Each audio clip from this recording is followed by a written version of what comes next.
لیکن ڈر جاتے تھے کراہت رسول اللہ کے حضور کو پسند نہیں. جب بات حضور کو پسند نہیں تو ہم کیا کریں. لیکن جناب آپ اندازہ کریں صحیح روایات کھول کے دیکھیں کہ یہ شرف بھی اللہ نے عورت کو دیا تھا کہ بیویاں کہتی ہیں, حضور کی ازواج مطہرات کہتی ہیں, امہات المومنین کہتی ہیں کہ حضور صلی اللہ علیہ وسلم کے گھر میں جب بی بی فاطمہ تشریف لاتی تھی قام رسول اللہ, حضور کھڑے ہوئے. اندازہ کریں مقام عظمت کا کہ بی بی فاطمہ آئے, حضور اللہ کا نبی کھڑا ہو جائے. اور جب حضور بی بی فاطمہ کے گھر میں تشریف لے جاتے قامت فاطمہ, تو بی بی فاطمہ حضور کے استقبال کے لیے کھڑی ہو جاتی. یہ شرف صرف بی بی فاطمہ کو ملا کہ جس کے لیے محمد مصطفیٰ کھڑے ہو جائے اور وہ حضور کے لیے کھڑی ہو جائے. حتیٰ کہ ایک دفعہ جو حضور تشریف لے گئے تو بی بی فرماتی ہے کہ حضرت علی بھی لیٹے ہوئے تھے, میں بھی لیٹی ہوئی تھی, اور حضور تشریف لائے, ہم جلدی سے اٹھنے لگے, اللہ اس نے کما فرمایا تو آرام سے لیٹے رہو, بس میں تمہیں اسی طرح خوش دیکھنا چاہتا ہوں. اور آگے حضور درمیان میں بیٹھ گئے. بی بی سیدہ فاطمہ الزہرا رضی اللہ تعالی عنہا فرماتی ہیں کہ فوجدت برد قدمیہ, حضور کے پاؤں کی ٹھنڈک جو تھی وہ میرے سینے کو محسوس ہو رہی. حضور ایسے بیٹھے نا آلتی پالتی مار کے, تو آپ کے پاؤں ادھر حضرت علی کو لگ رہے ہیں, ادھر بی بی فاطمہ کو لگ رہے ہیں. تو سیدہ فاطمہ الزہرا کا یہ مقام ہے کہ قام بہا رسول اللہ صلی اللہ علیہ وسلم, کہ حضور صلی اللہ علیہ وسلم کھڑے ہو جاتے. اور اسی طرح حضور پاک نے ایک حدیث مبارک میں آتا ہے, سرکار دو عالم رحمت دو عالم رحمت دو جہاں نے فرمایا کہ کمل من الرجال کثیرون لیکن ولم یکمل من النساء الا اربعہ. حضور نے فرمایا کہ اللہ نے مردوں میں بھی بڑے بڑے کامل بھیجے ہیں, لیکن عورتوں میں 4 کامل جو عورتیں گزری ہیں, یعنی جن کے کمال کا خبر کون دے رہے ہیں, محمد مصطفیٰ صلی اللہ علیہ وسلم کے وہ عورتیں کمال والی. صحابہ نے پوچھا کہ وہ کون سی عورتیں؟ فرمایا ایک تو آسیہ بنت مزاحم, آسیہ بنت مزاحم اور خدیجہ بنت خویلد, اور فرمایا اس کے بعد مریم ابنت عمران اور فاطمہ بنت محمد صلی اللہ علیہ وعلا آلہ واصحابہ وسلم تسلیما کثیرا کثیرا, کہ اللہ نے ان کو کمال عطا. یعنی ان میں کون ہے؟ بی بی آسیہ جو فرعون کی بیوی آسیہ بنت مزاحم, اور دوسرا مرتبہ جو ہے وہ کس کو ملا؟ بی بی مریم یعنی ام عیسیٰ علیہ السلام. اور فرمایا کہ خدیجہ بنت خویلد, خدیجہ جو حضور صلی اللہ علیہ وسلم کی بیوی امہات المومنین ہیں رضی اللہ تعالی عنہا وارضا, اور بی بی فاطمہ الزہرا. اور اسی طرح بعض روایات میں یہ بھی آتا ہے کہ اللہ تبارک و تعالیٰ نے ذکاوت جو ہے یعنی ذہن, شناسائی, سوچ اور پہچان یہ بڑی دی ہے, لیکن جو مقام اللہ نے دیا تھا اس عورت کو, ایک تو فرمایا کہ یہ مقام ذکاوت جو ہے ملا سیدہ زینب اپنا بی بی سیدہ خدیجہ الکبریٰ, اور دوسرا کس کو ملا اخت موسیٰ علیہ السلام ام کلثوم, اور تیسرا کس کو ملا ابنتا شعیب, حضرت شعیب علیہ السلام پیغمبر کی جو بیٹیاں ہیں, اللہ نے جو ان کو زکا دی, جو ان کو علم دیا, جو پہچان دی, فرمایا کہ اس کا کوئی مقابلہ ہی نہیں کر سکتا. زندگی باقی تو انشاءاللہ بات باقی. وآخر دعوانا ان الحمدللہ رب العالمین. قرآن اسلام واجب الاحترام بزرگوں, دوستوں, بھائیوں, عزیز نوجوانوں, آپ کے الحمدللہ اس مسجد مستشفیٰ میں اور ڈاکٹرز فورم میں جو دروس کا سلسلہ ہے اور جس کا عنوان ہے عورت اور اسلام, اس ضمن میں اللہ تبارک و تعالی نے جو عورتوں کو ذکا, فہم, اصابت رائے سے نوازا ہے, اس کے بارے میں کچھ عرض کروں گا. اور اسی لیے میں نے قرآن مبارک کی جو آیت تلاوت کی ہے اس کا مقصد ہی یہ ہے. اللہ نے فرمایا کہ من عمل منکم, جو آدمی تم میں سے عمل اچھا کرے, چاہے وہ مرد ہو یا عورت. اللہ نے تفریق نہیں کی ہے کہ اگر مرد اچھا عمل کرے تو اس کو تو بدلہ ملے گا, اور اگر عورت کوئی اچھی اعمال صالحہ کرے تو اس کو بدلہ نہیں ملے گا یا اس کے ثواب میں کمی ہو جائے گی کہ وہ عورت ہے. من عمل صالحا منکم من ذکر او انثی, مرد ہو یا عورت, شرط یہ ہے کہ وہ مؤمن, اللہ نے فرمایا فَلَنُحْيِيَنَّهُ حَيَاةً طَيِّبَةً کہ ہم اس کو اس دنیا میں بھی ایک بہتر زندگی دیں گے، اور وَلَنَجْزِيَنَّهُمْ أَجْرَهُمْ بِأَحْسَنِ مَا كَانُوا يَعْمَلُونَ، اور ان کے اس حسن عمل کا قیامت میں بھی ہم بدلہ دیں گے، اس میں کوئی کمی نہیں ہوگی کہ یہ مرد ہے یا عورت۔ اسی ضمن میں آپ دیکھیں کہ اللہ تبارک و تعالی نے عورتوں میں بھی کتنی فہم اور کتنی ذکاوت اور کتنی اصابت رائے رکھی ہے کہ کتابوں میں واقعہ موجود ہے کہ سیدہ خدیجہ بنت خویلد رضی اللہ تعالی عنہا، جو مکے کی ایک مالدار اور شرف، حسب، نسب، جمال اور بہت بڑی عزت و عظمت والی عورت ہے، خاتون گزری ہیں، سیدہ خدیجہ الکبریٰ رضی اللہ تعالی عنہا کی سب سے پہلی شادی جو ہے وہ ابی حالہ سے ہوئی، اور اس سے سیدہ خدیجہ بنت خویلد کی اولاد بھی ہے۔ اس کے بعد پھر دوسری شادی جو ہے وہ عتیق سے ہوئی، اور اس کے بعد جب بی بی صاحبہ سیدہ خدیجہ رضی اللہ تعالی عنہا بیوہ ہو گئی تو آپ کے پاس چونکہ اللہ نے بہت مال دیا تھا، بڑی امیر اور بڑی ذا مال و حسب عورت تھی، تو سیدہ خدیجہ الکبریٰ رضی اللہ تعالی عنہ نے اپنے مال کو تجارتی اصولوں پہ لگایا ہوا تھا۔ ایک طریقہ بنایا تھا کہ مکے کے لوگ جو تھے، جو متوسط طبقے کے یا غریب طبقے کے لوگ تھے، ان کو بی بی صاحبہ بلاتی اور ان سے کہتی کہ دیکھو پیسہ میں لگا دیتی ہوں، محنت تم کرو، جو نفع آئے گا آدھا آدھا کر، تاکہ ایک تو غریب لوگ جو ہیں وہ کسی کام میں لگ جائیں، اور دوسرا یہ ہے کہ اس کا اپنا مال بھی بڑھتا رہے، کیونکہ یہ دولت ایسی چیز ہے کہ جب تک یہ گردش میں رہے گی تو بڑھے گی۔ اگر اس کو کسی ایک جگہ پہ روک دو گے تو پھر اسی سے ساری خرابیاں پیدا ہوتی ہیں۔ جیسے آپ پانی ہو ایک جگہ روک دیں، آخر کسی نہ کسی وقت اس میں جراثیم، بیماریاں، بدبو، ہوائیں پیدا ہوں گے، لیکن بہتے ہوئے پانی میں کبھی کچھ بھی نہیں ہوگا۔ یہ دولت جو ہے اس کا بھی ایک بہاؤ ہے۔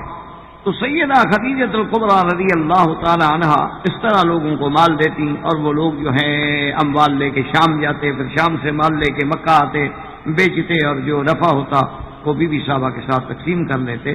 اسی دور میں سرکار دو جہاں کی پیدائش ہو چکی ہے، سرکار دو جہاں صلی اللہ علیہ وسلم کی عین شباب کا دور گزر رہا ہے، اور حضور کے بارے میں بھی بی بی خدیجہ روز سنتی ہیں کہ محمد مصطفیٰ ایسے جوان ہیں، ایسا کردار ہے، صداقت ہے، دیانت ہے، امانت ہے، جمال ہے، کمال ہے۔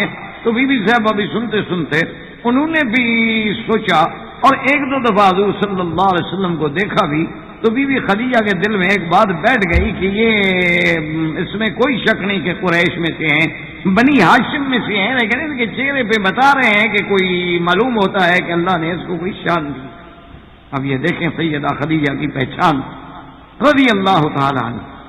اسی طرح ایک تاریخ میں اور بھی واقعہ آتا ہے کہ سرکار دو جہاں کے والد جو تھے عبداللہ، وہ ایک دفعہ سفر سے آ رہے تھے، اور سرزمین مکہ کے بالکل یعنی مکہ شہر میں کسی ایک قریب کے قبیلے میں سے گزر رہے تھے، اور وہاں آپ کو پیاس کا احساس ہوا تو آپ تشریف لے گئے اور کسی جو بھی گھر تھا اس سے پانی مانگا، تو پانی آیا اور ایک لڑکی اندر سے خوبصورت باجمال نکلی، اور بالکل بغیر کسی شرم کے، بغیر کسی جھجک کے آئی، اور عبداللہ سے کہنے لگی کہ تم مجھ سے شادی کرو۔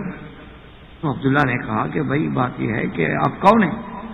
اس نے کہا میں فلاں سردار کی بیٹی ہوں۔ انہوں نے کہا کہ یہ بات تو میں پھر اپنے بزرگوں سے، اپنے گھر والوں سے جا کے کہوں گا، مشورہ کروں گا، یہ ہمارے یہاں تو عیب ہے کہ بچے خود فیصلے کر دیں، ہمارے قریش میں یہ عادت نہیں ہے، یہ معاملات بڑے طے کرتے ہیں۔ اس نے کہا بہرحال میری آفر جو ہے تمہیں موجود ہے، جا کے مشورہ کرو، اگر تمہارے والدین راضی ہوں تو پھر میرے گھر میں شادی کا پیغام دے۔ تم عبداللہ ابن عبد المطلب ہو نا؟ اسے کہا۔ وہ آئے آگے، انہوں نے اپنے ابا سے کہا، عبد المطلب سے کہا کہ میں فلاں قبیلے کے سے گزرا اور فلاں لڑکی نے مجھے خود آگے کہا کہ شادی کرو۔ تو عبد المطلب حیران ہو گئے، کہنے لگے عبداللہ تم جو کچھ کہہ رہے ہو بالکل سمجھداری سے کہو۔ کہا عجیب بات ہے، ابے کے سامنے، باپ کے سامنے میں ایسی بات غلط کہوں گا؟ اس نے کہا ایک منٹ بھی دیر نہیں لگانی چاہیے، جلدی کرو، وہ تو ایک اتنا بڑے خاندان کی عورت ہے، ایک بڑے خاندان کی لڑکی ہے کہ اس کے لیے تو عرب کے بڑے بڑے قبیلوں کے بیٹوں نے پیغام دیا ہے، وہ قبول ہی نہیں کرتی کسی کو۔ یہ تمہاری خوش نصیبی ہے کہ تمہیں وہ خود آگے پیغام دے رہی۔ لیکن ایک بات سوچ لو کہ ایسی بات نہ ہو کہ عبد المطلب جو اس وقت مکے کا سردار ہے کسی کے دروازے پہ جا کے خالی آئے۔ تم سوچ لو کہ وہ لڑکی اپنی بات پہ پکی رہے گی؟ انہوں نے کہا پکی رہے نہ رہے مجھے نہیں پتا، مجھے اس نے کہا تو 2 دن تیاری میں لگ گئے. 2 دن کے بعد عبد المطلب اپنے بیٹے کو عبداللہ کو لے کے اور ساتھیوں کو لے کے اس دروازے پہ پہنچے, اس گھر میں پہنچے, اس سردار کو جا کے پیغام دیا کہ ہم آپ کی بیٹی کے رشتے کے لیے حاضر ہوئے ہیں. اس نے کہا کہ اہلا وسہلا ومرحبا, میرے لیے تو بہت بڑے اعزاز کی بات ہے کہ عبد المطلب میرے گھر پہ آئے, سردار مکہ میرے دروازے پہ آئے, اور قریش کا اور بنی ہاشم کا سب سے بڑا میرے دروازے پہ آئے, اس سے بڑا میرے لیے فخر کیا ہوگا. لیکن اس نے کہا ایک اصول ہے کہ اپنی بیٹی سے بھی مجھے پوچھنے کا حق ہے کہ میں اپنی بیٹی کی رضا تو شادی تو اس نے کر دی. انہوں نے کہا بالکل ٹھیک. تو اس نے کہا کہ دیکھیں آپ اتنے بڑے سردار ہیں, شرم کی کیا بات ہے. اس نے اندر پیغام بھیجا اور بیٹی کو بلا لیا. بیٹی جب آئی تو اس نے دیکھا, اس نے پوچھا کہ عبداللہ سے شادی کرنا تم چاہتی ہو, میرے لیے تو اعزاز ہے, لیکن تم اصل میں تو رشتہ تم نے کرنا ہے, شادی تم نے کرنی ہے, تم بتاؤ کہ تمہیں یہ رشتہ منظور ہے. اس نے کہا کہ نہیں مجھے منظور. تو عبداللہ جوش میں آ گیا, اگر قریش تھے. انہوں نے کہا کہ بنت تلعب شرفنا, تم ہماری عزت سے کھیلنا چاہتی ہو, جانتی نہیں ہو کہ ہم کون ہیں, کیا کہہ رہی ہو. تم نے مجھے آفر کیا, میں نے تو تمہیں پیغام نہیں دیا, تم نے مجھے 2 دن قبل خود آ کے کہا ہے میں شادی کرنے کے لیے. اس نے کہا کہ عبداللہ ناراض ہونے کی بات نہیں, میں نے کہا ہے, لیکن اس وقت جو تیرے چہرے میں چمک تھی نا وہ آج غائب ہے. معلوم ہوتا ہے وہ تمہاری کوئی پہلے بھی بیوی ہے. اس نے کہا میری بیوی تو ہے پہلے آپ نے. اس نے کہا بس اس کے نصیب میں تھا, میں تو اسی کے لیے شادی کرنا چاہتی تھی جو تمہاری پیشانی میں نور تھا وہ آج نہیں ہے. میں تو تجھ سے نہیں شادی کرنا چاہتی تھی, میں چاہتی تھی کہ اللہ وہ مجھے میرے بطن میں نصیب کرے وہ بچہ. آج وہ تیرے چہرے پہ وہ چمک نہیں تھا. تو معلوم ہوتا ہے کہ تمہاری کوئی اور بیوی بھی ہے. اس نے کہا میری تو بیوی ہے آپ نے. اس نے کہا پھر ان 2 دنوں میں تمہارا بیوی سے ملاقات بھی ہوئی. اس نے کہا ہاں ہوئی. اس نے کہا پھر اس کے نصیب میں تھا, اس لیے میں اب تمہارا رشتہ قبول نہیں کرتی. اب اندازہ کریں اتنا ذکاوت جو ہے اللہ نے ایک عورت کو دی کہ وہ پہچان رہی ہے کہ عبداللہ کی پیشانی میں اس کی چمک جو ہے وہ بتا رہی ہے کہ اللہ اس کو کوئی عجیب بچہ دے گا. عرب قیافہ شناس لوگ تھے. عرب جو ہیں وہ تو اتنے بڑے قیافہ شناس تھے. اسی لیے زید بن حارثہ جس کو حضور صلی اللہ علیہ وسلم کا لوگوں نے بیٹا کہنا شروع کر دیا تھا, زید بن محمد, تو وہ ایک دن حرم میں دونوں باپ بیٹا کٹھے لیٹے ہوئے تھے. اور اللہ کی شان ہے کہ دونوں کی چادر جو تھی وہ پوری نہیں تھی, سر ڈھانکے ہوئے تھے اور دونوں کے پاؤں ننگے تھے اور پاؤں ملے ہوئے تھے. تو ایک بدو سردار گزرا, دیکھ کے کہنے لگا کہ بعضھا من بعض, معلوم ہوتا ہے کہ پاؤں ایک دوسرے سے ہیں, معلوم ہوتا ہے کہ باپ بیٹا تو نہیں سوئے ہوئے. حضور بڑے خوشی ہوئے. حضور کو جب اطلاع ملی انہوں نے کہا چلو آج تو لوگوں نے تصدیق کر دی نا کہ یہ باپ بیٹا ہے, وہ میرا بیٹا نہیں ہے, میں نے تو بیٹا بنایا ہے, میرا تو متبنا ہے. یعنی ایک عرب گزرتا ہے پاؤں دیکھ کے, پاؤں دیکھنے کے بعد کہتے ہیں کہ بعضھا من بعض, یہ پاؤں بتا رہے ہیں کہ اس کے باپ بیٹے کے. اور یہ عرب کی شناخت جو ہے آپ حیران ہوں گے کہ آج سے کچھ عرصہ قبل ریاض میں یا اتفاق سے میرا کوئی مقصد تھا, کام تھا, تو ریاض کی مارکیٹ میں, چونکہ میں ریاض پہلے یعنی زیادہ پھرا نہیں تھا تو میرے پاس ٹائم تھا, میں نے کہا چلو ریاض دیکھتے ہیں. تو ایک مارکیٹ میں ہم گئے اور مختلف چیزیں دیکھ رہے تھے. ایک دکان پہ جا کے جب ہم رکے تو اس کی دکان پہ ایک بوڑھا بیٹھا تھا, عرب تھا, اور معلوم یہ ہوتا تھا کم از کم اس کی عمر کم سے کم بھی ہو تو 90 سال یا اوپر ہوگی. اس نے مجھے دیکھا اور مجھے کہا کہ آگے آئے. میں آگے آیا اور مجھے ملا اور کہنے لگا کہ وہ مکہ میں ایک شیخ ہوتے تھے پاکستانی, شیخ خیر محمد, تم اس کے بیٹے تو نہیں ہو؟ میں نے کہا ہاں. میں نے کہا تمہیں کیسے پتا ہے, مجھے دیکھا ہے؟ میں نے کہا کہ نہیں دیکھا, لیکن تمہارا ناک جو ہے نا وہ تمہارے باپ سے ملتا ہے. میں نے اندازہ لگایا کہ تم اس کے بیٹے. میں نے کہا ہوگا, ابھی بات تو ٹھیک ہے. تو یہ عرب قیافے میں بڑے ماہر تھے. یہ علم غیب نہیں ہوتا, یہ قیافہ ہوتا, پہچان ہوتا. اور ان کو جیسے کہ 2 بھائی تھے, تاریخ میں آتا ہے, جا رہے تھے کسی علاقے میں, وہاں سے جب گزرے تو ان کا گزر جو ہے کھیتوں میں ہوا. جیسے آپ انڈو پاک میں جاتے ہیں نا, کبھی کبھی آدمی کھیتوں سے گزرتا ہے. جب کھیتوں سے گزر ہوا تو ایک بھائی کہنے لگا کہ معلوم ہوتا ہے یار ہم سے پہلے اس راستے سے اونٹ گزرا ہے.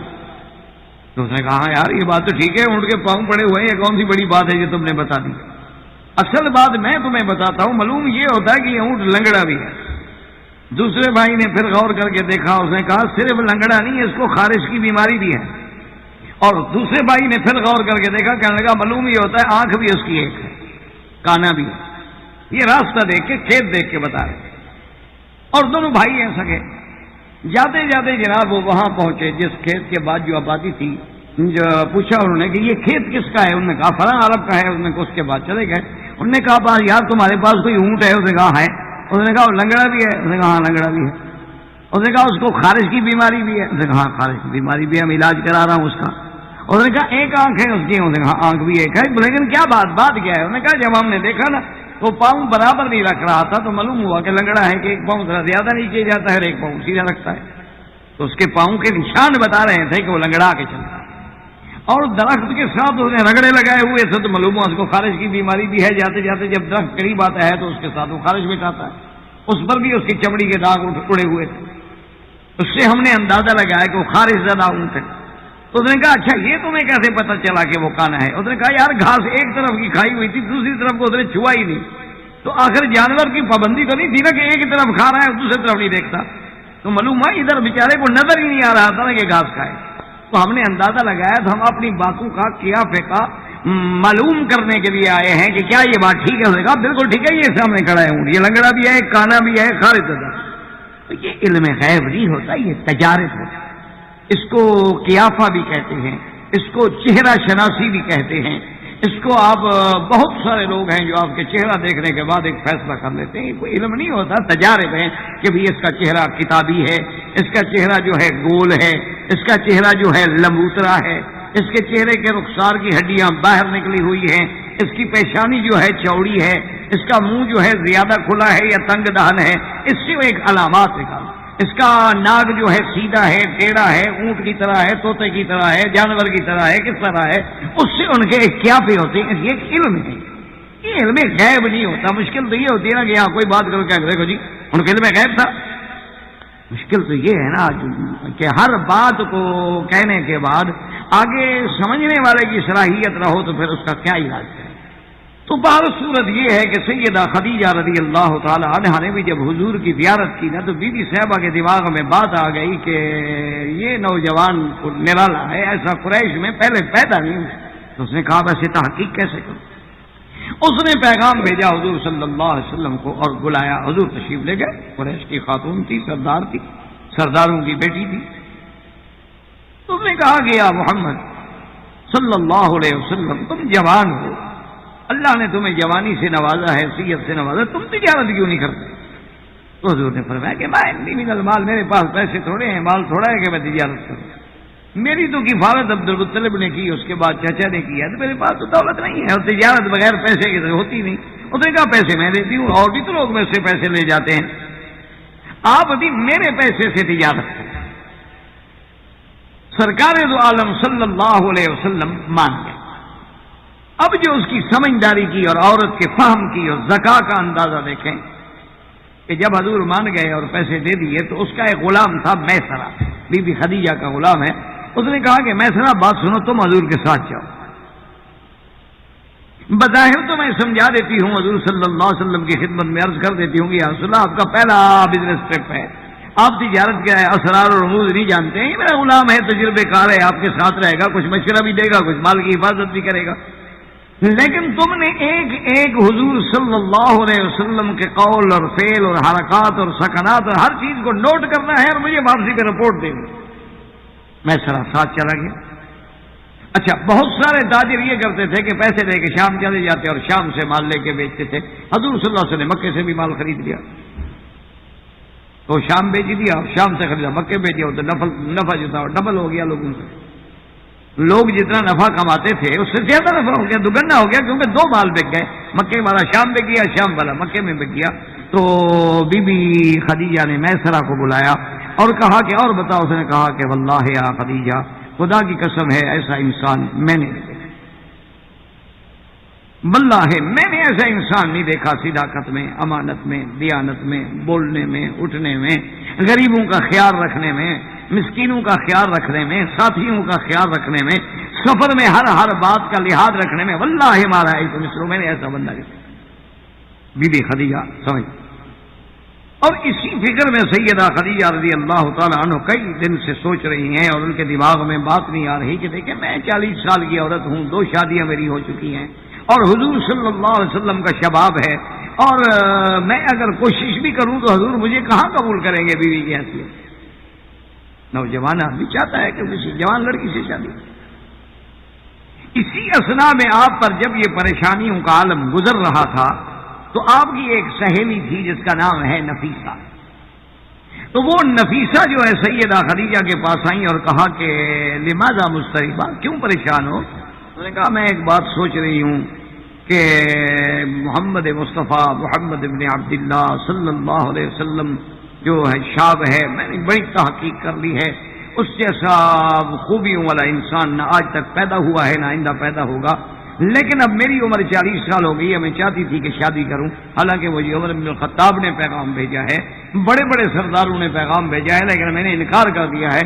لیکن میں محمد عربی سے شادی کرنا چاہتی ہوں، لیکن وہ 25 سال کا شباب ہے اور میں 40 سال کی عمر کی ہوں، اور پھر میرے 2 پیرے خاوند گزر چکے.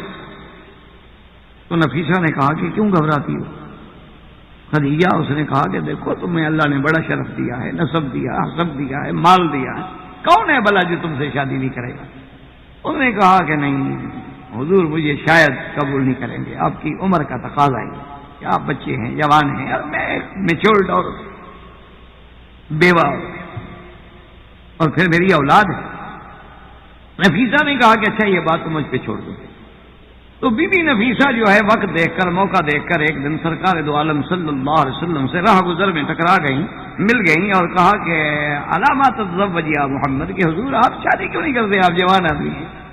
حضور نے فرمایا بماذا تزوج، اور نے فرمایا نفیسہ کیا کہہ رہی ہو، بماذا کیسے شادی کروں، عندي من المال، میرے پاس پیسے ہیں کہ میں شادی کروں. تو وہ عورت بڑی سمجھدار تھی، تو اس نے کہا اچھا حضور بات سن، اگر ایک عورت ہو ذات حسب و نسب و شرف و مال و فہم و ذکاء و دہاء، تعریف. انہوں نے کہا اگر ایک عورت ہو حسب بھی اونچا، نسب بھی اونچا، شرف بھی اونچا، مال بھی اونچا، سمجھنے والی، فہم والی، عقل والی، ہیبت والی، عظمت والی عورت، اگر وہ آپ سے شادی کرنا چاہے تو آپ قبول کر لیں گے؟ حضور نے فرمایا اللہ کی بندی ایسی عورت کے ساتھ بھلا کون شادی کرنا قبول نہیں کرے گا، کیسی باتیں کری. لیکن بات یہ ہے کہ اس کے اور آپ کی عمر میں کچھ فرق ہے، تفاوت ہے عمر کا. تو حضور نے فرمایا کوئی بات نہیں، عمر کے تفاوت کا کیا ہے، اگر ایک عورت شرف ہے اس کے اندر، اس کی عزت ہے، اس کا مقام ہے، تو عمر کا کوئی فرق نہیں. انہوں نے کہا کہ اچھا آپ ایسا کیوں نہیں کرتے کہ خدیجہ سے شادی کر لیں؟ بڑی عورت سمجھدار تھی، وہ طریقے سے اسی بات پہ لے آئی سرکار دو عالم صلی اللہ علیہ وسلم. یعنی پہلے تعریف سے نام نہیں ظاہر کیا، آخر میں اپنے اس پوائنٹ پہ آ گئی جو چاہتی تھی. اللہ متزوج بخدیجہ. تو حضور ہنس پڑے، آپ نے فرمایا کیا باتیں کرتی ہو نفیسہ بیوی، خدیجہ مجھ سے شادی کرے؟ عجیب، وہ اتنی بڑی امیر عورت ہے، وہ تو سارے مکے کو خرید لے، اور میرے پاس مال نہیں ہے، میں تو خود ابھی طالب کے گھر میں رہتا ہوں، تو میرے ساتھ خدیجہ شادی کرے. تو نفیسہ مسکرائی، اس نے کہا یا رسول اللہ اگر خود خدیجہ نے ہی پیغام دیا ہو شادی کا تو پھر آپ کو قبول ہے؟ تو حضور نے فرمایا فلماذا، اگر تم سچی ہو تو فقبل کو، میں اس کے پیغام کو قبول کروں. اس نے جا کے سیدہ خدیجہ سے کہا، فرحت خدیجہ، خدیجہ تو اتنی خوش ہوئی نا جی، اس نے تو پھر پورے مکے میں اپنی دولت لٹا دی خوشی. اور جب ابی طالب کو پتہ چلا تو ابی طالب نے کہا کہ یا محمد تم نے تو ہمارا سر فخر سے اور شرف سے اتنا اونچا کر دیا ہے کہ خدیجہ تمہیں پیغام بھیج رہی. میں کہا کہ ہاں مجھے پیغام بھیجے ہے، نفیسہ پیغام لائی. تو انہوں نے کہا کہ اب دیر نہ کرو، بس جلدی کرو، اب یہ شادی ہونی چاہیے، نکاح ہونا چاہیے. جب خیر کا کام ہو تو خیر البر عاجلہ، پھر آدمی دیر نہ کرے. تو فوراً جناب سیدہ خدیجہ کا نکاح ہوا. خطبہ سیدنا محمد مصطفیٰ صلی اللہ علیہ وسلم کا ابی طالب نے پڑھا. اس زمانے میں بھی نکاح ہوتے تھے، خطبے ہوتے تھے، زمانہ جاہلیت. اور آپ کی شادی میں سرکار دو عالم صلی اللہ علیہ وسلم کی رضائی والدہ بی بی حلیمہ سعدیہ بھی شریک، بی بی صاحبہ بھی بنو سعد سے آئیں کہ آج میرے بیٹے کی شادی. اور اس کے بعد فأہدیت الیہا 40 راسا، بی بی خدیجہ نے حضور صلی اللہ علیہ وسلم کی اس رضائی ماں کو 40 جانور دیے خوشی میں کہ یہ ہدیہ ہے تمہارا آج تمہارے بیٹے کی شادی. تو بی بی حلیمہ تو خوش ہو گئی کہ 40 اونٹ جس کو مل جائیں. یعنی آپ اندازہ کریں سیدہ خدیجہ کی خوشی کا. رضی اللہ تعالی عنہ اب حضور صلی اللہ علیہ وسلم جب گھر میں آئے، اب اس کے آپ فہم و ذکا کا اندازہ کریں، پھر حضور صلی اللہ علیہ وسلم کی اعانت، ایک دن حضور بہت اداس آئے بی بی خدیجہ کے گھر میں، تو بی بی نے پوچھا کہ لماذا یا محمد، کیوں آج غمگین ہے؟ فرمایا آج میں نے کچھ یتیم، کچھ غریب، کچھ مسکین لوگ دیکھے ہیں، ان کی غربت دیکھ کے میرا دل اداس۔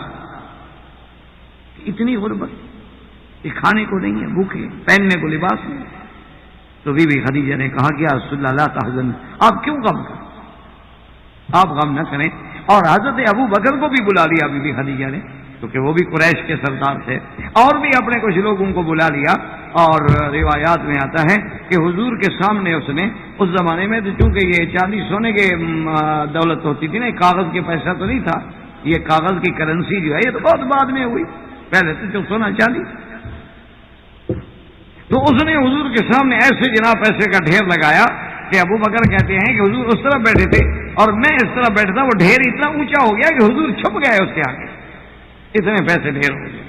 اور کہا کہ یا محمد یہ سارے پیسے آپ کے حق میں، آپ کے ہیں، اور اللہ کے راستے میں آپ غریبوں کو لٹا دیں۔ بی بی خدیجہ پر اتنا مال لٹانا اور حضور صلی اللہ علیہ وسلم کو اس کے اہتمام آرام کا خیال رکھنا، اور اسی اثنا میں اللہ کی شان یہ ہے کہ حضور کی ساری اولاد بھی اللہ نے بی بی خدیجہ سے دی۔ حضور صلی اللہ علیہ وسلم کے دو بیٹے عبداللہ اور قاسم، یاد رکھیں حضور کے دونوں بیٹوں کا نام عبداللہ اور قاسم ہے۔ طیب طاہر جو ہے لقب ہے، بعض کتابوں میں آ جاتا ہے نا حضور کے بیٹوں کا نام طیب طاہر ہے، تو حضور کے بیٹوں کا نام طیب طاہر نہیں، حضور کے بیٹے کا نام عبداللہ ہے، دوسرے بیٹے کا نام قاسم ہے، اور ماریا قبطیہ کے بطن سے جو پیدا ہوئے ان کا نام ابراہیم ہے۔ تو اب چونکہ بی بی خدیجہ کا لقب طاہرہ بھی تھا، تو اس وجہ سے بیٹے کا لقب بھی طاہر ہو گیا، اور سرکار دو عالم تو طیب ہی طیب تھے، تو اس لیے ایک بیٹے کا لقب طیب ہو گیا۔ تو یہ لقب تھا، نام عبداللہ اور قاسم تھا، اور بیٹیوں میں be be Ruqaiya, be be زینب، ام کلثوم اور سیدہ فاطمہ رضوان اللہ علیہ مجمعین، یہ چاروں بیٹیاں بھی حضور کی بی بی خدیجہ کے بطن، یعنی تمام اولاد جو ملی ہے وہ بھی بی بی خدیجہ کے بطن سے۔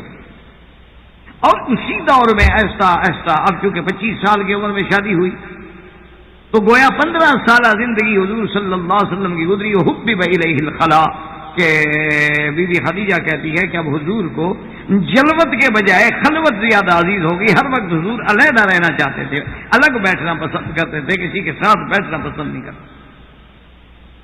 اور اسی زمین میں پھر حضور صلی اللہ علیہ وسلم نے غار حرا میں جبل نور میں جا کے کان یتحنث ای یتعبد کئی راتوں تک، اور اندازہ کریں جناب کہ بی بی خدیجہ رضی اللہ تعالی عنہ جو سرکار دو جہاں کو ایک منٹ کے لیے بھی اپنی آنکھوں سے دور ہوتا نہیں دیکھ سکتی تھی، لیکن جب حضور عبادت کے لیے غار میں چلے جا رہے ہیں اور وہاں حضور جا کے ہفتے ہفتے بیٹھے ہوئے ہیں اور بعض اوقات مہینوں بیٹھے ہوئے ہیں، لیکن سیدہ خدیجہ رکاوٹ نہیں بنی، اس نے ایک دن بھی نہیں کہا کہ یا رسول اللہ آپ گھر چھوڑ کے اتنا دور چلے جائیں، چلو گھر میں بیٹھ جائیں، کمرہ بند کر لیں، ایک دن۔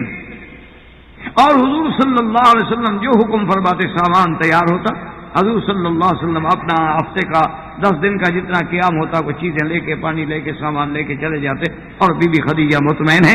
لیکن کتابوں میں آتا ہے، سیرت کی کتابوں میں، کہ بی بی خدیجہ پھر بھی اتنا اہتمام ضرور کرتی تھیں کہ حضور کو خبر نہ لگے، لیکن نگرانی ہوتی رہے کہ کوئی دشمن حضور کو نقصان نہ پہنچا۔ اب جناب اس واقعے کے بعد اور وہ گھڑی بھی آپ پہنچی جس دن آپ کی بعثت ہے اور نزول جبریل علیہ السلام ہے، کہ اللہ کے پیغمبر پہ حضرت جبریل علیہ السلام جو اشرف الملائکہ ہیں، جو سید الملائکہ ہیں، وہ اترتے ہیں، سلام کرتے ہیں اور آ کے کہتے ہیں اقرا، حضور پڑھیں۔ حضور نے فرمایا کہ ما انا بقارئ، میں تو پڑھا ہوا نہیں۔ جبریل علیہ السلام نے پھر کہا، اور یہ بخاری شریف کی سب سے پہلی حدیث ہے، سب سے پہلی حدیث مبارک ہے، حتیٰ کہ حدیث میں آتا ہے کہ وَزَمَّنِي زَمَّةً شَدِيدَةً، ایک روایت میں وَزَمَّنِي وَقَدْ بَلَغَ بِيَ الْجُهْدَ، اتنا سینے سے لگا کہ مجھے بھینچا کہ مجھے تکلیف ہوئی، اتنا زور سے بھینچا، اور کہا پڑھو اقرا، فقال وَأَنَا بِقَارِئ، جبریل نے پھر سینے سے لگا لیا۔ اس لیے میرے عزیز کسی بات میں جلدی نہیں کرنی چاہیے. یہ سینے سے لگانے کی کیا ضرورت تھی علم پڑھانے کے لیے؟ علم تو پھر زبان سے پڑھایا جاتا ہے. لیکن جبریل بار بار سینے سے لگاتے ہیں اور کہتے ہیں کہ اقرأ. حضور فرماتے ہیں ما انا بقارئ. تیسرے دفعہ جب حضور صلی اللہ علیہ وسلم کو سینے سے لگایا اور کہا اقرأ بسم ربک الذی خلق خلق الانسان من علق، تو پھر حضور نے پڑھ لی. اس کے بعد جبریل چلے گئے، حضور صلی اللہ علیہ وسلم آئے تو سب سے پہلے کہا ہے بیت خدیجہ رضی اللہ عنہ. اب عورت کا مقام دیکھیں کہ حضور صلی اللہ علیہ وسلم کسی ابی طالب کے گھر میں نہیں گئے. چاچا آپ کا موجود ہے، مکے کا سردار ہے. ابی طالب کوئی چھوٹا آدمی نہیں. اچھا اس وقت بھی سیدنا ابو بکر رضی اللہ تعالیٰ عنہ سے حضور کا تعلق ہے، محبت ہے، پیار ہے، آنا جانا ہے. حضرت علی تو خود حضور کی زیر تربیت ہیں ابی طالب کے گھر میں. لیکن حضور صلی اللہ علیہ وسلم کہیں نہیں جاتے اور آتے ہیں سیدھا بیت خدیجہ. اسی سے آپ اندازہ کریں کہ اللہ نے، اسلام نے، دین نے، نبوت نے ایک عورت کو کتنا بڑا شرف بخشا. جب آتے ہیں تو حضور صلی اللہ علیہ وسلم، حدیث مبارک میں لفظ ہے کہ حضور کی یہ جو جگہ مبارک ہے نا، یہ اپنا گردن مبارک یہ ایسے کانپ رہی تھی درد سے، اور حضور فرما رہے ہیں زملونی زملونی زملونی. خدیجہ مجھ پہ کپڑا ڈالو، کپڑا ڈالو، کپڑا ڈالو. بی بی صاحبہ نے کپڑا ڈال دیا اور تسلی دی. حضور صلی اللہ علیہ وسلم کے ساتھ بیٹھی. تھوڑی دیر کے بعد جب حضور صلی اللہ علیہ وسلم کی طبیعت مبارک پہ کچھ ٹھہراؤ آیا تو خدیجہ نے پوچھا کہ ما بک یا محمد، بات کیا ہے؟ تو حضور صلی اللہ علیہ وسلم نے وہ سارا واقعہ سنا. اب آپ اندازہ کریں عورت کے مقام کا، عورت کے فہم کا، عورت کے ذکا کا، کہ جب ساری بات سنی، پتہ ہے بی بی نے کیا کہا؟ جو لفظ ہیں بیوی کہتی ہے کاللہ واللہ لا یخزیک اللہ ابدا. کہا حضور ہرگز نہ ڈریں، مجھے خدا کی قسم ہے کبھی اللہ آپ کو تکلیف نہیں دیں گے. انک لتصل الرحم، آپ صلہ رحمی کرتے ہیں، آپ یتیموں پہ ہاتھ رکھتے ہیں، آپ بیواؤں کی نگرانی کرتے ہیں، آپ غریبوں کی مدد کرتے ہیں. ان حالات میں آپ جیسے رحمت للعالمین کو اللہ پاک رسوا نہیں کریں گے. آپ نہ ڈریں. بلکہ ایک روایت میں یہ بھی کتاب السیرت میں موجود ہے کہ خدیجہ نے کہا کہ یا محمد انک نبی هذه الامہ، اس امت کا نبی. اب یہ پہچان کس کو ہو سکتی ہے؟ بی بی خدیجہ کو کیا پتا نبوت کیا چیز ہے. چلو نبی کا نام سنا ہوگا، ابراہیم خلیل نبی تھے، رسول تھے. حضرت اسماعیل علیہ السلام کا نام سنا ہوگا. لیکن ان علامات کو سن کے پہچان لینا. اس کے بعد کہا گیا محمد صلی اللہ علیہ وسلم آپ نہ گھبرائیں، میرا ایک ابن عم ہے، چاچے کا بیٹا ہے، برقت ابن نوفل. اب وہ عیسائی ہو چکا، بوڑھا ہو چکا ہے اور بالکل ضعیف ہے، وہ آنے کے قابل نہیں. آپ چلیں اس کے پاس، اس کو سابقہ کتابوں کا بڑا علم ہے یا محمد. حضور صلی اللہ علیہ وسلم اب ساتھ جانے والی کون ہے؟ Be be Khadija. سب سے پہلے تسلی دینے والی کون ہے عورت؟ سب سے پہلے سرکار دو عالم صلی اللہ علیہ وسلم کے مقام عظمت کو پہچاننے والی کون ہے عورت؟ اب جناب بی بی خدیجہ رضی اللہ تعالی عنہا لے کے جب آئیں اپنے چاچا کے بیٹے کے پاس، برقہ کے پاس، ابن ام کے پاس، اور برقہ سے کہا کہ میرے یا ابن عمی ھذا محمد، یہ محمد مصطفیٰ ہے. اور پھر وہ سارا واقعہ جو تھا تفصیل سے سنایا، تفصیل سے بتایا. اور اس کے بعد جو ہے کہ حضور اس طرح پریشان ہیں تو فوراً برقہ بن نوفل نے کہا کہ ابشر ابشر یا خدیجہ بثبت یا محمد. خدیجہ مبارک ہو، مبارک ہو. ان ھذا الناموس الذی نزل علی موسیٰ، یہ مجھے وہی فرشتہ معلوم ہوتا ہے جو موسیٰ علیہ السلام پہ اترا تھا اور آج محمد مدنی پہ اترا ہے. انہ نبی ھذہ الامہ، یہ تو اس امت کا نبی ہے. تمہاری خوش بختی ہے کہ تیرا خامد اللہ کا نبی ہے. اور اس کے بعد آپ نے فرمایا، برکت بن نوفل کہنے لگا کہ محمد مصطفیٰ آپ بالکل نہ گھبرائیں، لیکن وقت آئے گا آپ کے ساتھ قومیں لڑیں گی، آپ کی مخالفت کریں گی، آپ کو ایذا پہنچائیں گی اور آپ کو حتیٰ کہ مکے سے نکالیں گی. اس پہ حضور صلی اللہ علیہ وسلم نے فرمایا کہ اب مخرجی کیا ہو، مجھے مکے سے نکالیں گی؟ کیوں؟ نکالا تو اس کو جاتا ہے نعوذ باللہ جس کے کردار پہ شبہ ہو، جس کے اعمال پہ شبہ. لوگ کہتے ہیں آپ ہمارے محلے میں نہ رہیں، یہ شریفوں کا محلہ ہے، تو مجھے کیوں نکالیں گے؟ اس نے کہا محمد مصطفیٰ نہ گھبرائیں، جو پیغام آپ لے کے آئے ہیں، جو بھی یہ پیغام لائے گا اس کو نکالا جاتا ہے. جو توحید پہ آئے گا وہ تو پھر امتحان میں گزرے گا، پھر تو خون کے دریاؤں سے گزرنا پڑتا ہے. توحید ایسا کام، کچا کام نہیں ہے. لیکن اس کے بعد کہنے لگا کہ یا محمد خدا کی قسم کاش کہ اس وقت میں ہوتا اور میں جوان اور میرے اندر قوت ہوتی طاقت ہوتی، یا محمد میں تیری مدد کرتا، لیکن اب میں بوڑھا ہو گیا، میری تو ہڈیاں بھی جواب دے گی۔ تو بہرحال میرے کہنے کا مقصد یہ تھا کہ اس مقام کو پہچاننے والی کون ہے؟ سیدہ خدیجہ الکبریٰ رضی اللہ تعالیٰ۔ اسی طرح اب آپ اندازہ کریں گے، آپ حیران ہوں گے کہ سیدہ خدیجہ کا آخری وقت ہے موت کا وقت۔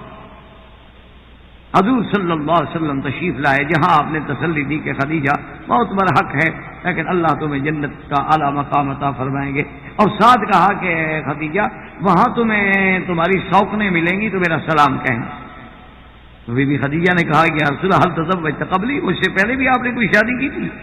نہیں میں نے تو نہیں کی تھی، لیکن ان اللہ سیزوجنی فی الجنہ، اللہ میری شادی کریں گے جنت میں ایک بی بی آسیہ سے اور بی بی مریم سے اور ام کلثوم اخت موسیٰ سے، تو ان کو میرا سلام بھی کہنا۔ تو بی بی خدیجہ رضی اللہ تعالیٰ عنہ نے کہا کہ بالرفاہ والبنین، یا رب میں عادت ہوئی ہے جو شادی ہوتے کہتے ہیں مبارک ہو یار، اللہ تمہیں خوشی دے، اللہ تمہیں اولاد دے۔ تو انہوں نے کہا یا رسول اللہ میں بھی دعا کرتی ہوں اللہ آپ کو اس سے بھی صاحب اولاد کرے۔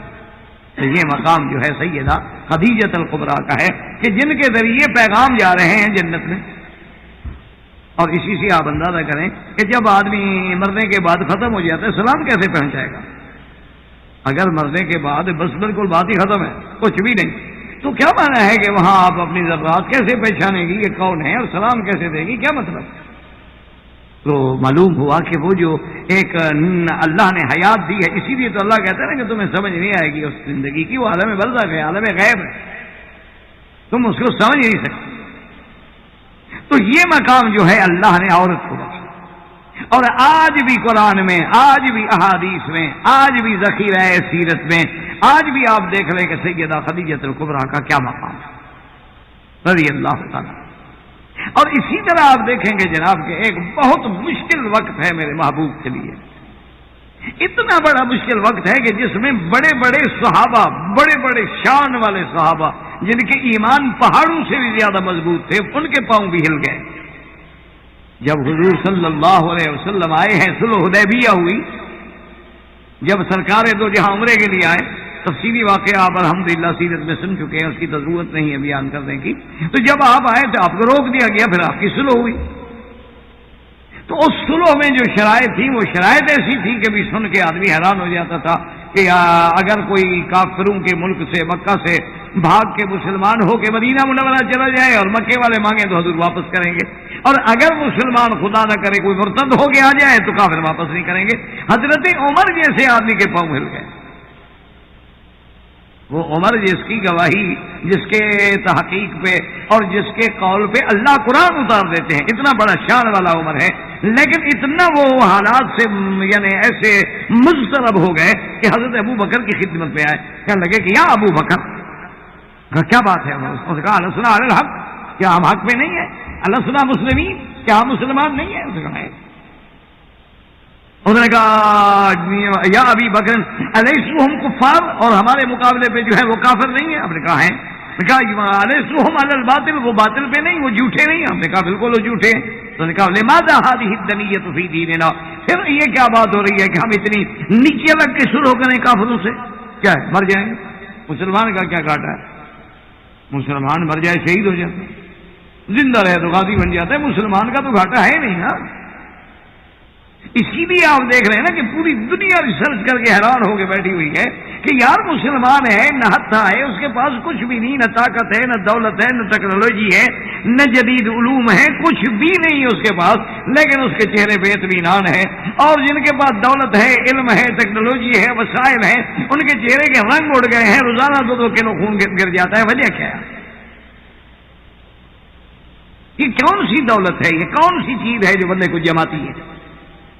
ایک اسی لیے علامہ اقبال کہہ گیا تھا نا کہ بات کیا تھی، علامہ اقبال نے اسی لیے کہا تھا کہ بات کیا تھی کہ نہ روم و ایران سے دبے چند بے تربیت اونٹوں کے چرانے والے، اونٹ چرانے والے لوگ، لیکن روم سے اور فارس سے ٹکرا گئے۔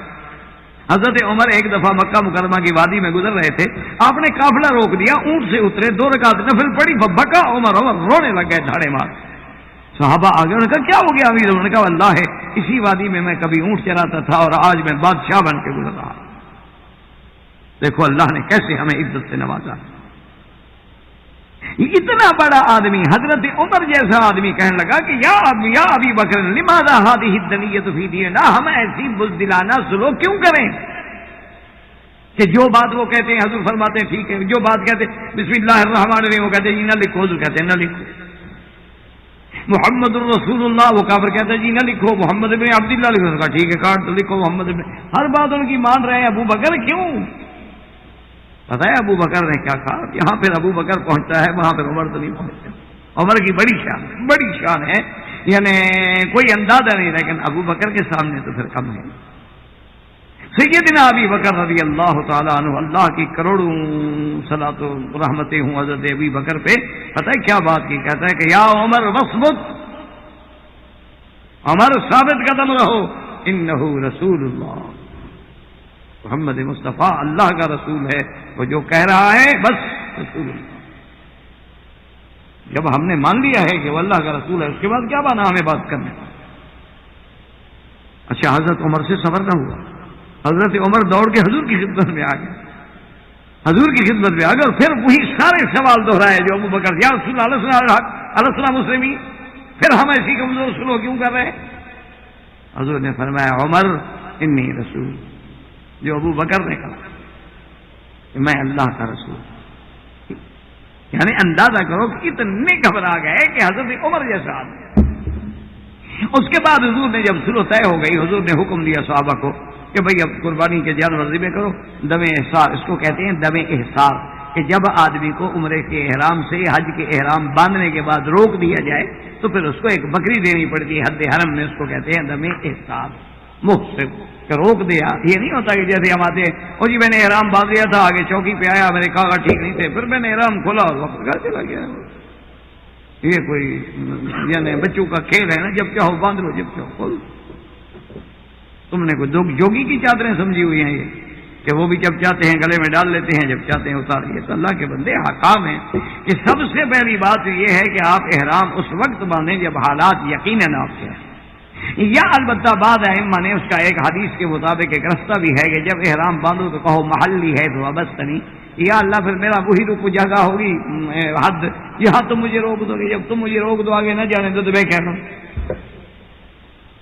لیکن دم احسار جو ہے جناب، یعنی بعض ائمہ کرام تو اتنے سخت ہیں کہ مثلا آپ کراچی سے آ رہے تھے، بمبئی سے آ رہے تھے، حیدرآباد دکن سے آ رہے تھے، احرام آپ نے باندھ لیا، جہاز میں آپ رک گئے، آپ کو روک دیا گیا، آپ اس وقت تک وہ کہتے ہیں احرام نہیں کھول سکیں گے جب تک فون کر کے کوئی ذریعے سے مکے کے حد حرم میں بکری ذبح کرائیں، اطلاع ملے، پھر بال کٹوائیں، پھر احرام کھولیں. بہرحال دم احسار تو قرآن میں ہے نا، فإن أحصرتم فما استيسر من الهدي، قرآن کا حکم کہ اگر تمہیں روک دیا جائے تو پھر قربانی دو. تو حضور صلی اللہ علیہ وسلم نے صحابہ کو حکم دیا کہ بھئی اپنے اپنے جانور ذبح کرو اور اسرا پھراؤ، بال کٹاؤ، جو بھی کسی کو لگے، کیونکہ سر پہ اسرا پھرانا بھی جائز ہے اور بال کٹانے بھی جائز ہیں. اور اس کے بعد احرام کھول دے. اب ہم واپس چلیں گے مدینہ منورہ، پھر جب اللہ چاہے گا آئیں. حضور صلی اللہ علیہ وسلم نے حکم دیا، ایک صحابی بھی نہیں، یعنی اندازہ کریں کہ اللہ کے نبی کا حکم ہو اور ایک صحابی بھی نہیں اٹھا کے جا کے بکری ذبح کرے یا بال کٹائے، چپ سب بیٹھے تھے. حضور صلی اللہ علیہ وسلم نے دوبارہ حکم دیا کہ اللہ کے بندو ہم نے مدینہ سفر کرنا ہے، اٹھو اپنے اپنے بکریاں لے کے ذبح کرو، اور اس کے بعد یہ ہے کہ ہم مدینہ کا سفر کریں، سر منڈاؤ، احرام کھولو. ایک صحابی نہیں. جو لوگ حضور کے اشارے پہ جان دے دیں، جو لوگ اگر حضور اشارہ بھی فرمائے نا صحابہ جان دے دیں، لیکن وہ بیٹھے ہوئے ہیں، حضور کا حکم سن رہے ہیں، اٹھتے نہیں. حضور صلی اللہ علیہ وسلم نے تیسرے دفعہ حکم دیا اپنے صحابہ سے کہ قوموا فانحروا، اٹھو اپنے بکریاں ذبح کرو اور اپنے بال کٹاؤ اور احرام کھولو. صحابہ سے جیسے بیٹھے بس بیٹھے. حضور صلی اللہ علیہ وسلم پریشان ہو. اب آپ اندازہ کریں یہ کتنا امتحان کا وقت ہوگا کہ اللہ کے نبی کا حکم کی تعمیل نہ ہو رہی ہو. اس پریشانی کے عالم میں فدخل علی ام سلمہ رضی اللہ تعالی عنہا، حدیث میں آتا ہے کہ پھر حضور بی بی ام سلمہ کے پاس تشریف لے گئے خیمے میں. یعنی اس مشکل سچویشن میں مشورہ کرنے کے لیے حضور نے عورت کو منتخب کیا. اندازہ کریں عورت کے مقام کا کہ اللہ کے نبی کو ایسے احوال میں، ایسی سخت سچویشن میں گرنے کے بعد اگر مشورے کا مقام نظر آیا تو بی بی ام سلمہ حضرت ابو بکر کے پاس مشورے کے لیے جاتے، حضرت عمر کے پاس مشورے کے لیے جاتے، لیکن اللہ نے اسلام میں کتنا بڑا مقام بخشا ہے عورت کو کہ اللہ کا نبی مشاورت کے لیے بی بی ام سلمہ کے پاس آ رہے ہیں۔ حضور آئے اور بی بی ام سلمہ نے دیکھا، پہچان گئی کہ حضور ناراض ہیں، پوچھا ماذا بک یا رسول اللہ، بات کیا ہے؟ حضور نے فرمایا میں نے 3 دفعہ حکم دیا ہے اور صاحب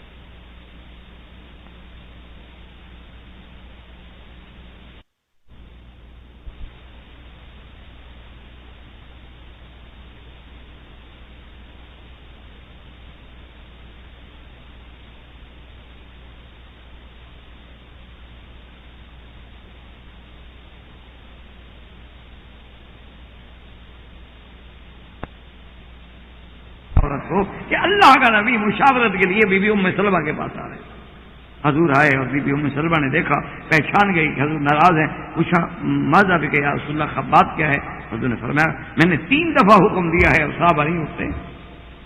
اللہ کے نبی کا انکار، یہ کیا ہو گیا صحابہ کو؟ میں نے 1 دفعہ نہیں ام سلمہ، میں نے 3 دفعہ حکم دیا ہے، لیکن 3 دفعہ صحابہ چپ کر کے بیٹھے ہوئے ہیں، بولتے نہیں، ہلتے نہیں، سر اوپر نہیں کرتے ہیں۔ پتا ہے بی بی سلمہ نے ففتن بہا سلمۃ، بی بی سلمہ کا دماغ پہنچا، انہوں نے کہا یا محمد ناراض ہوں، آپ ایسا کریں کم فلا تتکلم احدا منہم، کسی صحابی سے بات نہ کریں، اٹھے آپ اپنی بکری کو ذبح کریں اور اس کے بعد اپنے سر مڑائیں، آپ کسی کو کچھ نہ کہیں، نہ آرڈر کریں، نہ بات کریں، نہ کسی کی طرف توجہ کریں، جا کے بس اپنا جانور ذبح کریں۔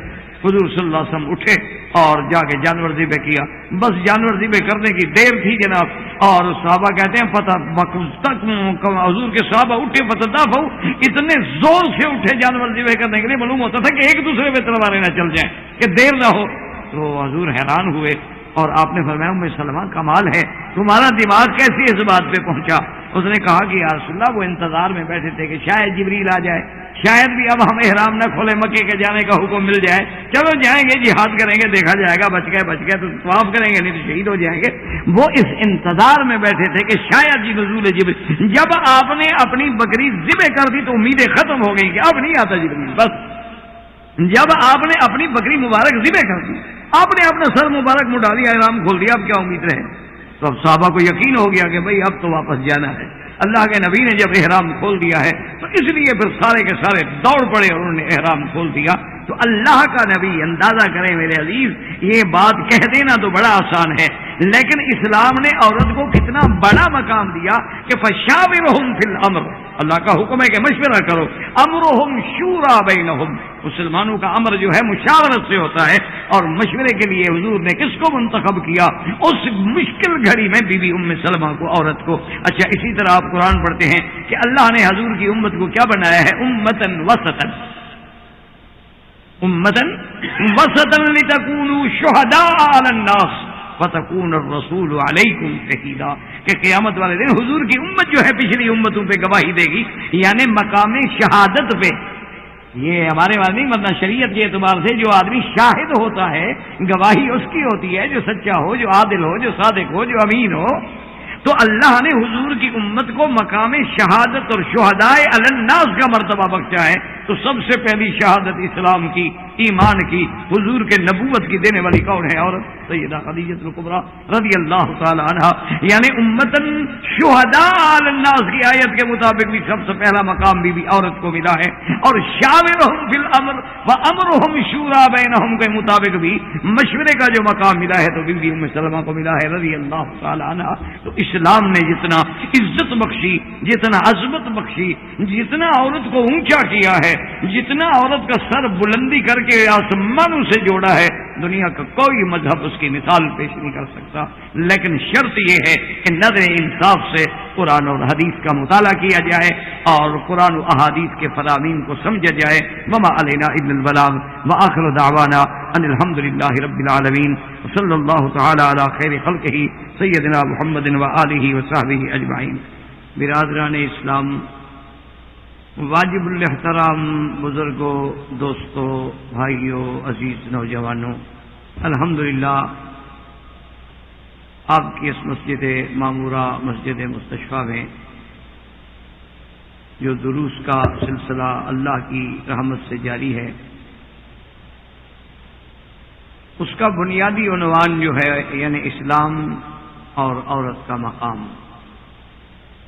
اس ضمن میں الحمدللہ کوئی دروس ہو چکے ہیں اور آپ الحمدللہ ان دروس میں یہ باتیں وضاحت سے تفصیل سے سن چکے ہیں کہ تمام ادیان سابقہ میں،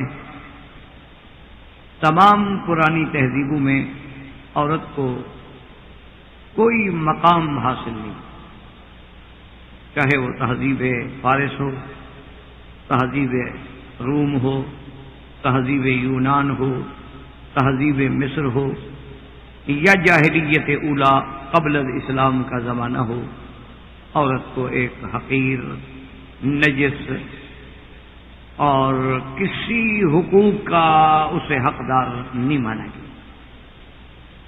حتیٰ کہ بعض تہذیبوں نے تو خاوند کو اس کے قتل کرنے تک کا بھی حق دیا تھا، جیسے ہندو میں ستی ہو جانا بھی مشہور ہے، آج تک ہے، جیسے بعض قبائل میں کاروکاری ہے۔ تو بہرحال اسلام نے یہ عظمت دی عورت کو، اسلام نے یہ مرتبہ بخشا عورت کو، اسلام نے اونچا کیا، اسلام نے اس کے حقوق کی وضاحت کی، اسلام نے اس کے مکانہ کو سمجھایا، اور اسلام نے یہ درس دیا کہ عورت جو ہے وہ ماں بھی ہوتی ہے، وہ بیٹی بھی ہوتی ہے، وہ بہن بھی ہوتی ہے، وہ بیوی بھی ہوتی ہے، اور ہر لحاظ سے وہ ایک معزز مقام کی حامل۔ تو آج ان دروس کے ضمن میں ہم اللہ کے سب سے پہلے اللہ کے قرآن پہ نظر ڈالتے ہیں کہ قرآن پاک نے جن عورتوں کا ذکر کیا، یعنی آپ خود اندازہ فرما سکتے ہیں کہ قرآن پاک سے بڑی کتاب کون سی؟ تمام کتب سماویہ سے بھی افضل، اور تو خیر دنیا کی کوئی کتاب مقابلہ ہی نہیں کر سکتی، لیکن جتنی اللہ نے کتابیں اتاری ہیں ان سب سے افضل جو ہے جامع معنی کامل مکمل جو ہے وہ اللہ کا قرآن تبارک و تعالیٰ کے قرآن میں کسی چیز کے بارے میں ذکر ہونا اس کی بہت بڑی عظمت کی بات، یعنی اس کی آپ یوں مثال سمجھ لیں کہ اگر آپ کو کوئی کہہ دے کہ کل اجلاس میں بادشاہ آپ کا یاد کر رہے تھے، آپ کا ذکر کر رہے تھے، تو آپ کتنا خوش ہوں کہ بھائی بادشاہ نے میرا ذکر کیا۔ تو اور جو سنے گا وہ بھی کیا اندازہ لگائے گا کہ بھئی یہ کتنا بڑا آدمی ہے یار، جس کے بارے میں بادشاہ پوچھ رہے تھے کہ اس کا کیا حال۔ تو مقصد یہ ہے کہ بادشاہوں کا ذکر کرنا جو ہے وہ بھی ایک مقام ہے، ایک عظمت کی دلیل ہے، اور جو بادشاہوں کا بادشاہ ہے، جو ملک الاملاک ہے، جو شہنشاہوں کا شہنشاہ ہے، جو ملک السماوات والارض ہے، جو مالک بھی ہے ملک بھی ہے، ورنہ کبھی آدمی ملک ہے تو مالک نہیں ہوتا، کبھی مالک ہے تو ملک نہیں ہوتا، لیکن یہ اسی کی صفت ہے کہ ملک بھی اسی کا، مملوک بھی اسی کے، وہ مالک بھی ہے، وہ ملک بھی ہے، وہ مالک السماوات والارض بھی ہے اور ملک السماوات والارض کا مالک بھی ہے۔ جب وہ اپنے قرآن میں عورت کا ذکر کرے تو عورت کی کتنی بڑی عظمت۔ اسی لیے آپ قرآن پہ نظر ڈالیں کہ اللہ کے قرآن میں جتنی صورتیں 114 صورتیں تقریباً، تو صورتوں میں مثلا سورۃ البقرہ ہے، اس لیے کہ اس میں وہ قصہ بقرہ ہے۔ اب وہ قصہ بقرہ اس لیے اہمیت اختیار کر گیا کہ ایک تو سامری نے اس کو ذریعہ بنایا نعوذ باللہ عبادت من دون اللہ کا، کہ اس نے بھی ایک بچڑا بنایا اور اس کو کہا کہ الہنا و الہ موسیٰ، یہ ہمارا بھی خدا ہے اور موسیٰ علیہ السلام کا بھی خدا۔ اور اسی طرح ایک اللہ نے وہ واقعہ بیان فرمایا کہ جب ایک قاتل کی تلاش کرنی تھی اور وہ قاتل مل نہیں رہا تھا تو اللہ نے حکم دیا کہ ایک گائے خریدی جائے۔ تو اس لیے اس کا چونکہ وہ اتنا بڑا اہم واقعہ ہے اس میں، اس لیے اس کا نام سورۃ البقرہ ہو۔ اسی طرح سورۃ النساء ہے جس میں اللہ نے عورتوں کے بارے میں ذکر ہے۔ تو اگر عورت کا کوئی مکان نہ ہو اسلام میں تو بات اور خاص یعنی اس سورت کا نام سورۃ النساء ہے۔ سورت آل عمران کیوں ہے کہ اس میں آل عمران کا واقعہ ہے جو عورت کے متعلق، جیسے اللہ نے قرآن میں یعنی سورت الفتح ہے، سورت محمد ہے، سورت ابراہیم ہے، سورت الانبیاء ہے علیہم الصلوات والتسلیم، اسی طرح بھی ہے نہیں سورت مریم، یعنی آپ ایک ایک لفظ سے، ایک ایک پہلو سے، ایک ایک زاویے سے توجہ کریں کہ کیا اللہ تبارک و تعالیٰ نے عورت کو کتنی بڑی بلندی پہ پہنچایا۔ یعنی جب کوئی قاری، جب کوئی قرآن کا پڑھنے والا قرآن پڑھے گا، یہاں وہ یہ پڑھے گا کہ سورۃ محمد، یہاں وہ یہ پڑھے گا کہ سورۃ الفاتحہ، یہاں وہ یہ پڑھے گا کہ سورۃ الانبیاء، یہاں وہ یہ پڑھے گا کہ سورۃ ابراہیم علیہ السلام، یہاں وہ یہ پڑھے گا سورۃ محمد صلی اللہ علیہ وسلم، وہاں وہ یہ بھی پڑھے گا کہ سورۃ النساء، وہاں وہ یہ بھی پڑھے گا کہ سورۃ آل عمران، وہاں یہ بھی پڑھے گا کہ سورۃ التحریم۔ کیوں؟ ان سب میں عورتوں کا واقعہ۔ تو اللہ نے، اسلام نے عورت کو کتنا بلند، تو اسی ضمن کے واقعات میں اللہ کے قرآن نے ایک واقعے کا ذکر فرمایا ہے کہ امرأۃ عمران کی بیوی نے جب اللہ تبارک و تعالیٰ کے آگے خالصتاً ایک منت مانی۔ اب اس پہ بھی آپ غور کریں، خدا کے قرآن پاک پہ بھی غور کریں اور قرآن کو سمجھنے کی کوشش کریں۔ اللہ کا شکر ہے کہ اکثر ساتھی پڑھے لکھے ہیں، اکثر ساتھیوں کو اللہ نے علم عطا فرمایا۔ علم ہو تو پھر آدمی مطالعہ کر سکتا، تفاصیل دیکھ سکتا کہ سب سے پہلے تو اللہ نے عورت کو اتنی بڑی عزت و عظمت دی ہے کہ امرأۃ عمران، یعنی اللہ نے عمران کی بیوی کا نام نہیں لیا۔ پورے قرآن میں صرف ایک جگہ عورت کا اللہ نے نام لیا ہے، وہ ہے مریم علیہ السلام۔ کیوں؟ کہ سیدنا عیسیٰ علیہ السلام کو اللہ نے بغیر باپ کے پیدا کیا، ان کی نسبت جو ہے وہ ماں کی طرف ہے، تو اس مقام پہ عورت کا نام ذکر کرنا اس کے عظمت کی دلیل تھی، اس لیے اللہ نے اس کا نام ذکر کیا۔ کہ عیسیٰ علیہ السلام کس کے بیٹے ہیں؟ عیسیٰ ابن مریم۔ اذ قال اللہ یا عیسیٰ ابن مریم، یا عیسیٰ ابن مریم۔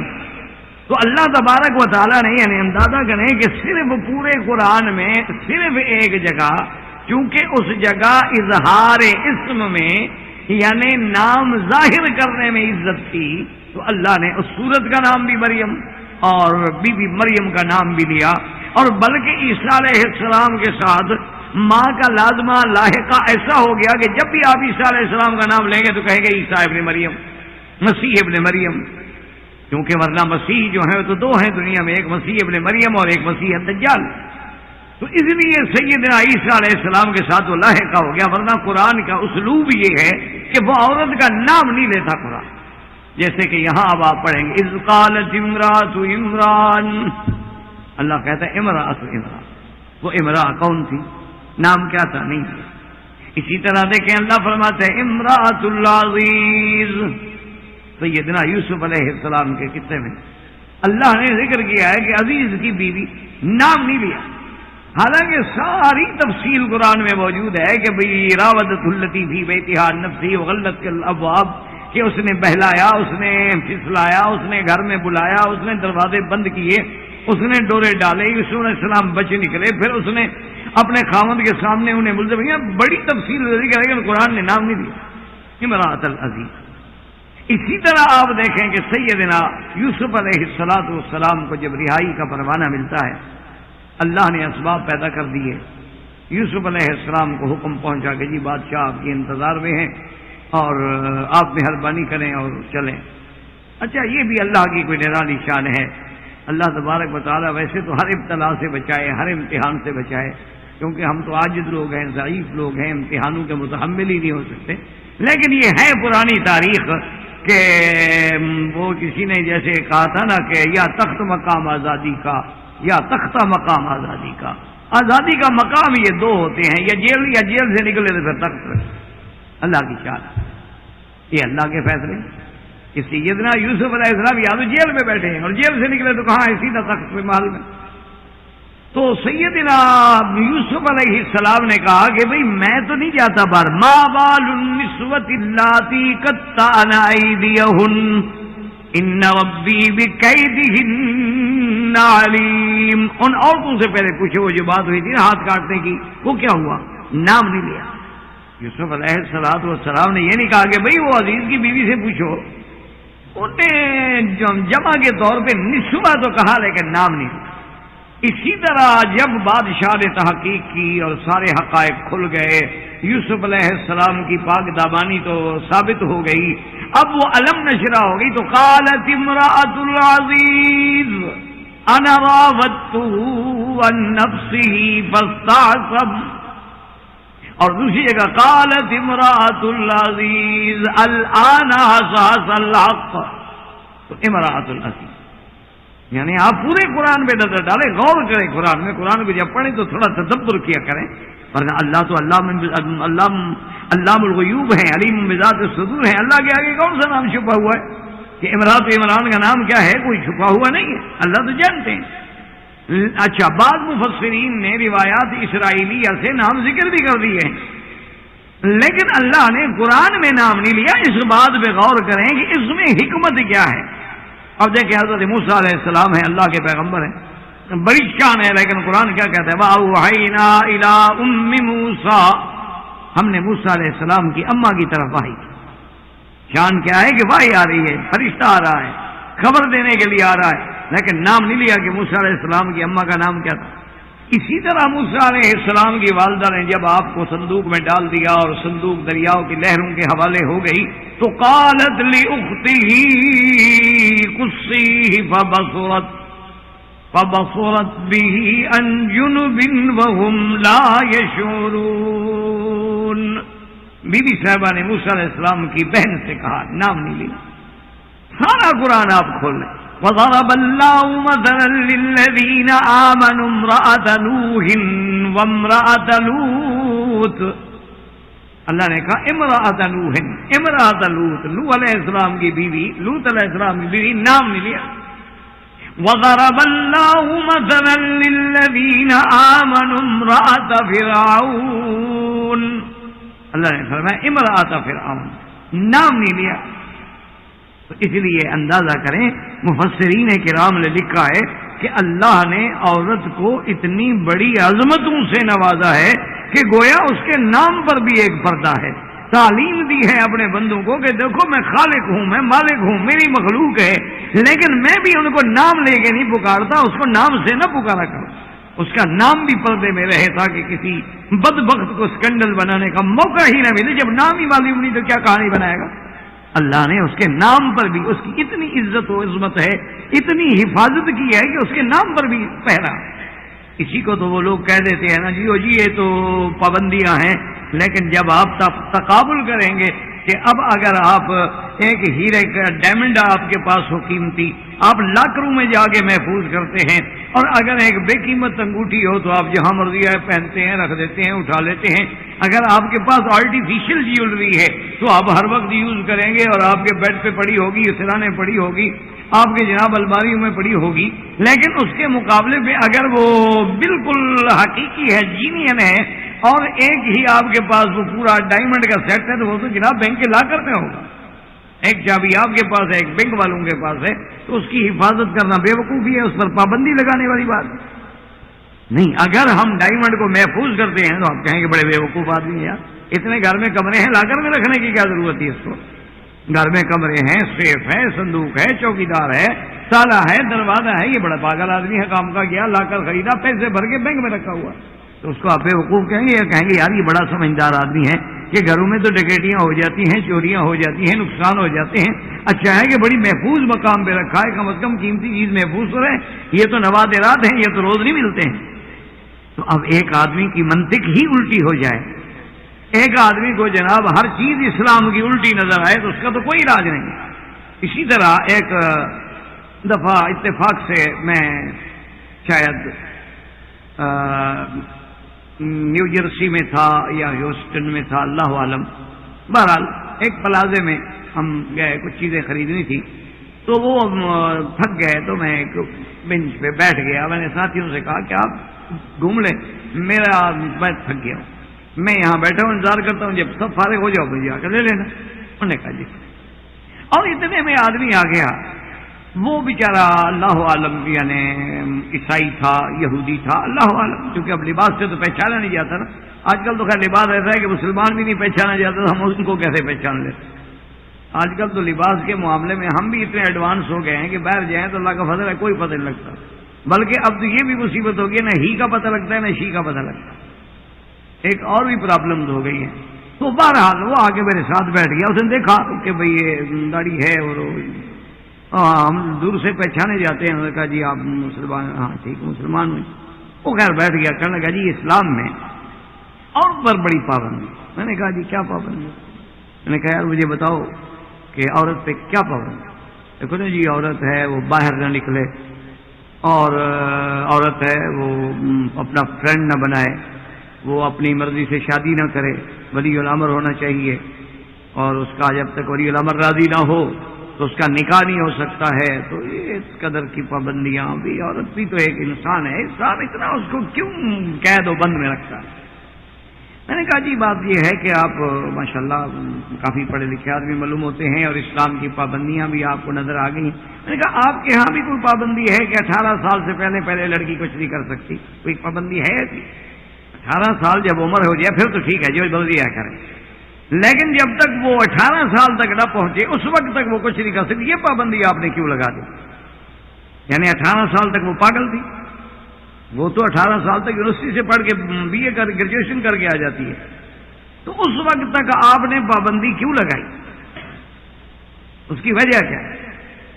آپ نے پابندی لگائی، ہم کہتے ہیں کہ جی مثلا آپ کہتے ہیں جی ہاں جب تک عمر جو ہے نا جی 21 سال نہ ہو جائے وہ شراب نہیں لے سکتے، اس کو شراب لینے کا پرمٹ بھی نہیں دیا جا سکتا۔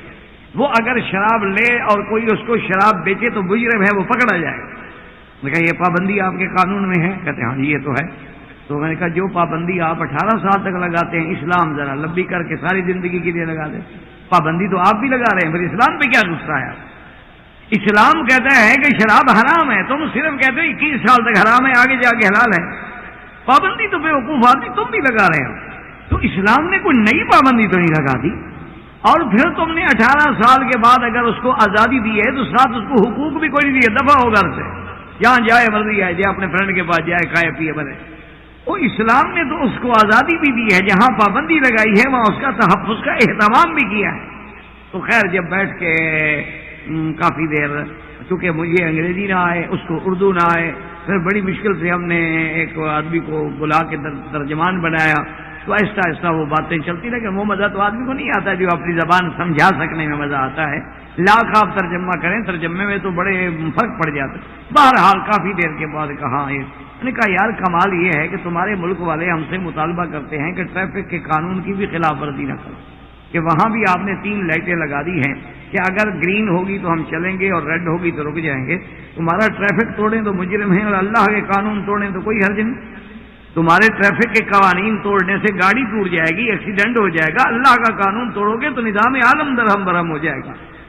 خیر بہرحال اب تمہیں کہنے کا مقصد یہ تھا کہ اسلام نے جو ایک پابندی، دیکھو نا جی اس کو یوں سمجھے تھا کہ اللہ کرے میری بات کہنا میں سمجھا سکوں اپنے علم کے مطابق، کہ اب آپ دیکھیں نا جی کہ اسلام میں کتے کا گوشت حرام، خنزیر کا گوشت حرام۔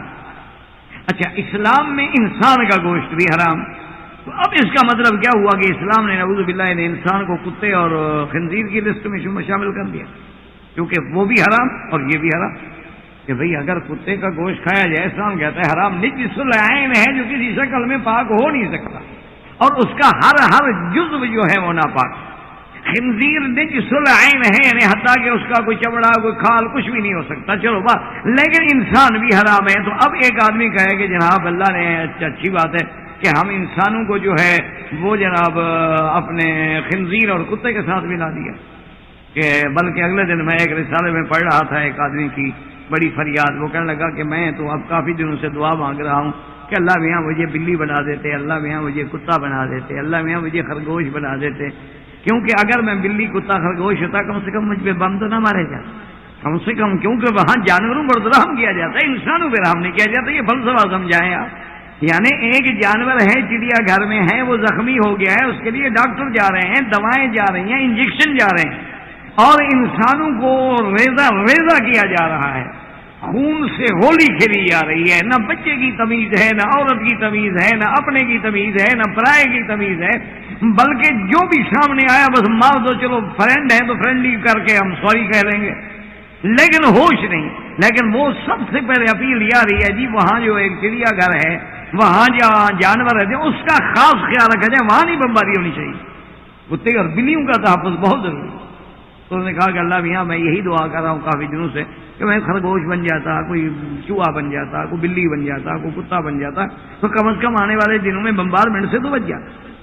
جب ہماری سوچ کا یہ عالم ہو تو اس لیے اب آپ سمجھیں کہ حرام ہونے کی 2 وجوہ ہوتی ہیں، یاد رکھیں، کبھی لفظ ایک ہوتا ہے لیکن اس کے پس پردہ جو ہے نا جی، اب جیسے آپ دیکھیں نا مثلا لکھیں شیر اور اسی طرح لکھیں شیر، اب دیکھنے میں کوئی فرق ہے؟ نہ لفظوں میں، نہ لکھنے میں، نہ نقطے میں، نہ اس شیر کے اوپر بھی 3 نقطے ہیں اور نیچے 2 ہیں، شیر لکھیں گے اوپر 3 نقطے ہیں نیچے 2 ہیں، فرق کیا ہے؟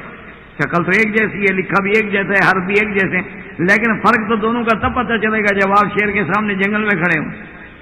وہ کسی نے پوچھا تھا نا، ایک استاد نے اپنے شاگرد سے وہ کلاس میں پوچھا کہ اسٹوڈنٹ سے کہا کہ کھڑے ہو جاؤ، کھڑا ہو گیا، اس نے کہا ایک میں پوچھتا ہوں آپ سے کوشچن ہے کہ تم اگر جنگل میں جا رہے ہو اور آگے شیر آ جائے تو کیا کرو گے؟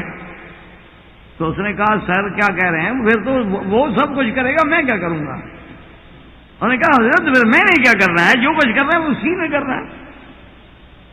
تو بات یہ ہے کہ اب دیکھنے میں تو شیر اور شیر میں کوئی فرق نہیں ہے، لیکن دونوں میں آسمان و زمین کا فرق۔ اسی کو اب آپ قرآن میں دیکھیں، اللہ فرماتے ہیں وَسِيقَ الَّذِينَ كَفَرُوا إِلَىٰ جَهَنَّمَ زُمُرًا، کہ جہنمی جو ہیں ان کو جماعت در جماعت جو ہے جہنم کی طرف چلایا جائے گا۔ لفظ کیا ہے؟ سیقا، ساقا، سوق، سیق مانا چلانا۔ اچھا اسی طرح کو وَسِيقَ الَّذِينَ اتَّقَوْا رَبَّهُمْ إِلَى الْجَنَّةِ زُمُرًا، اور جو اپنے رب سے ڈرنے والے ہیں ان کو جنت کی طرف ہی چلائے۔ وہاں بھی لفظ ہوئی ہے سیقا اور وہاں بھی سیقا، لیکن دونوں کے چلانے میں آسمان و زمین کا فرق ہے۔ جنت والوں کو عزت سے، کرامت سے، احترام سے لے جائیں گے، اور جہنم والوں کو تو مار مار کے جہنم میں ڈالیں گے۔ چلائے تو دونوں جا رہے ہیں، چلائے تو دونوں جا، لفظ تو دونوں کے لیے۔ اسی لیے یاد رکھیں ہمیشہ کہ جیسے علماء نے اس کی ایک اور آسان مثال بھی دی ہے، انہوں نے کہا کہ جب وزیر آتا ہے، کوئی منسٹر آتا ہے، کوئی وی آئی پی شخصیت آتی ہے، تو آگے پیچھے پولیس اسکواڈ ہوتی ہے، ریفلیں ہیں، گنے ہیں، موٹر سائیکلیں دوڑ رہی ہیں، اور جناب آگے باقاعدہ سارے اعلانات ہیں، سب کچھ ہے، حفاظتی پہرا لگا۔ اچھا اسی طرح کوئی خطرناک ڈاکو ہو تو اس کے لیے بھی اسکواڈ ہوتا ہے، تو کیا دونوں برابر ہیں؟ اس کے لیے بھی آگے پیچھے جناب بختر بند گاڑیاں، اور اس کے بعد اسکواڈ، اس کے بعد جناب پولیس والے، اور بڑھ کے بالکل وہ اپنی پوزیشن لے کے بیٹھے ہوئے ہوتے ہیں۔ تو کیا خیال ہے؟ اس کا بھی احترام کیا جا رہا ہے، اس لیے وہ اصلہ ساتھ ہوتا ہے۔ اس لیے بات کو سمجھیں کہ ایک حرام ہے خست کی وجہ سے، کہ گندی چیز ہے، اس لیے اللہ نے حرام کر دیا۔ خست ہے، پلید ہے، ناپاک ہے، خسیس ہے، اس کے مزار ہیں، جسم پر بھی مزارات ہیں، روحانی مزارات ہیں، اس لیے۔ اور ایک حرام ہے حرمت کی وجہ سے، عزت کی وجہ سے، جیسے اللہ کا حرم جو ہے حرم ہے، حرم حرام سے کیا مانا کہ جو چیزیں باہر حلال ہیں وہ حرم میں حرام۔ محرم نے احرام باندھا ہے، کیا مانا جو چیزیں احرام کے بغیر حلال تھیں احرام میں حرام ہو گئی۔ اس لیے ایک عزت کا مقام ہوتا ہے، ایک ہوتا ہے کہ جی آدمی کہتا ہے، کوئی آپ کہیں نا جی وہ یار فلاں آدمی، آپ کو چھوڑو جی اس کا نام نہ لے، تو مانا یہ ہوتا ہے اس کا نام لینا گوارا نہیں ہے۔ اور ایک آدمی کہتا ہے جی وہ آپ کی والدہ، کیا بات کر رہے میری والدہ کا کیا تعلق ہے بھائی، میری والدہ کا کیوں آپ نے نام لیا؟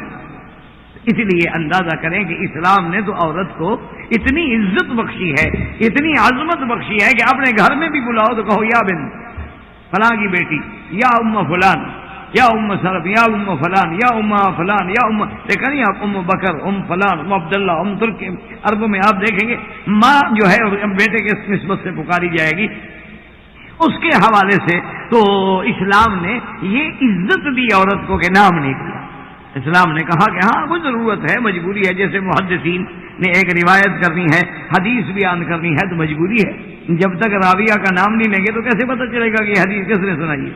وہاں تو ہمیں مجبوراً کہنا ہوگا، کہنا عائشہ رضی اللہ تعالی عنہا یا ان زینب رضی اللہ تعالی عنہا۔ پھر فرق کرنا پڑے گا کہ زینب سے مراد کون ہے، کون سی بیوی زینب؟ زینب بنت جحش ہے، یا ایک زینب تو حضور کی اپنی بیٹی بھی ہے، زینب بنت محمد مصطفیٰ بھی ہے۔ تو اس لیے وہاں مجبوری ہوتی ہے کہ حدیث رسول ہم نے روایت کرنی۔ اگر وہاں ہم نام نہیں لیں گے تو حدیث رسول میں نعوذ باللہ شبہ ہو جائے گا، اور شبہ ہو جائے گا تو حدیث کو کیسے ہم مانیں گے؟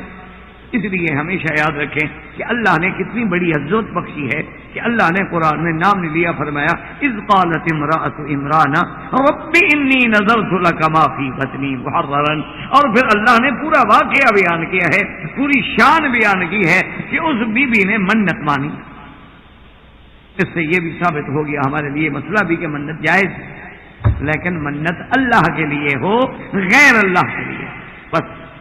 ورنہ آپ منت مانتے ہیں کہ یا اللہ میرا فلاں کام ہو جائے میں خیرات کروں گا، میرا فلاں کام ہو جائے، میں ایک مدرسے میں فلاں کتابیں خرید کر کے دے دوں گا، میرا کام ہو جائے یا اللہ میں تیرے اتنے نوافل ادا کروں گا شکر کے، بالکل جائز ہے، لیکن نیت خالص، انی نذرت لک، صرف تیرے منت مان، ما فی بطنی محررا فتقبل منی انک انت السمیع العلیم۔ حضرت عمران کی بیوی ہے اور بی بی مریم کی اماں ہے، اتنے شان والی ہے، لیکن یہ بھی مسئلہ اسی آیت نے بتلا دیا کہ علم غیب ان کو نہیں ہے۔ وہ کہتی ہے یا اللہ ما فی بطنی، جو میرے پیٹ میں ہے میں تیرے نام پہ آزاد کر دوں گی، تیرے غلام بنا دوں گی، تیری عبادت کے لیے وقت کر، لیکن مجھے نہیں پتا کیا ہے۔ انی نذرت لک ما فی بطنی محررا فتقبل منی۔ یہاں یہ بھی ہمیں سبق دیا کہ جتنی عبادت کرو، جتنی منت مانو، جتنی نیاز اللہ کے نام پہ بھی مانو، اصل بات تو یہ ہے کہ اللہ قبول کرے، اس لیے کہا کہ میرا مولا تو قبول کر۔ فتقبل منی انک انت السمیع العلیم۔ اب قرآن پاک نے پورا واقعہ بیان کیا کہ بی بی کے ہاں جب وضع عمل ہوئی، خدا کی شان ہے کہ لڑکے کے بجائے لڑکی پیدا ہو گئی۔ اب یہ تو اللہ کی کہا، یہ اللہ کا مقام دیکھیں، حالانکہ وہ اللہ کے لیے منت مان کے بیٹھی ہوئی ہے، لیکن اللہ نے لڑکی دی۔ اور اس کی بھی یہ یاد رکھیں کہ علماء نے لکھا ہے کہ لڑکی کے پیدا ہونے پر غم کا اظہار کرنا علامت یہودیت ہے، علامت جاہلیت ہے، علامت کفر ہے، اور لڑکی کے پیدا ہونے پہ خوشی کا اظہار کرنا جو ہے وہ علامت مسلمان ہے، علامت اسلام ہے کہ اللہ نے نعمت ہے، بچی ہو تو ٹھیک ہے، لڑکا ہو ٹھیک ہے، اگر ساری دنیا میں لڑکے ہی ہوتے تو ہم کہاں سے پیدا ہوتے؟ سلسلہ تناسل ہی ختم ہو جاتا، تناسل توالد ہی ختم ہو جاتا۔ اور بلکہ بعض علماء نے تو یہ لکھا ہے کہ آدمی کے شادی کے بعد جس کے ہاں پہلی بچی پیدا ہو تو اللہ کہتے ہیں وہ بڑی مبارک ہوتی ہے، کیونکہ وہ کہتے ہیں کہ حضور صلی اللہ علیہ وسلم کا بقائے نسل جو ہے وہ بھی تو اب بیٹیوں کی طرف سے ہے نا، بیٹے تو پہلے فوت ہو گئے۔ تو اس لیے اب اللہ کی شان دیکھیں کہ بی بی نے منت مانی، اور منت بھی اتنی بڑی کہ ما فی بطنی محررا، تیرے نام پہ آزادی۔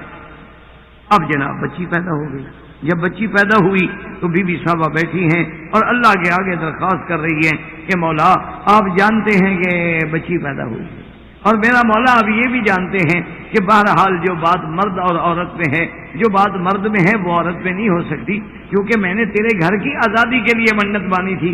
اب ایک عورت کا تیرے گھر میں ہر وقت رہنا، اور ایک عورت کا بغیر محرم کے رہنا، ایک عورت کا بغیر کسی محافظ کے وہاں زندگی بسر کرنا، لیکن میں اپنی منت سے باز نہیں آؤں گی، میں نے جو منت مانی ہے اس اللہ تبارک و تعالیٰ سے ساتھ یہ بھی دعا کی کہ وَإِنِّي أُعِيذُهَا بِكَ وَذُرِّيَّتَهَا مِنَ الشَّيْطَانِ الرَّجِيمِ، اور اللہ تیری پناہ میں ہے یہ بھی اور اس کی آگے ذریت بھی شیطان رجیم کے وساوس و حملوں سے بچا لینا۔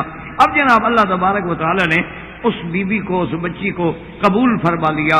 اب بچی بڑی ہونے لگی تو اب بی بی صاحب حیران ہو گئی کہ بات تو ٹھیک ہے، میں نے منت مانی ہے، اب بچی بڑی ہو گئی تو لازمی بات ہے کہ میں اس منت پہ عمل کروں۔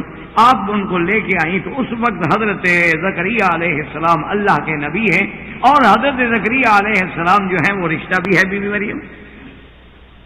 جب ان کے پاس آئے مسجد میں، اللہ کے اس گھر میں، انہوں نے کہا جی میں نے منت مانی تھی یہ بچی۔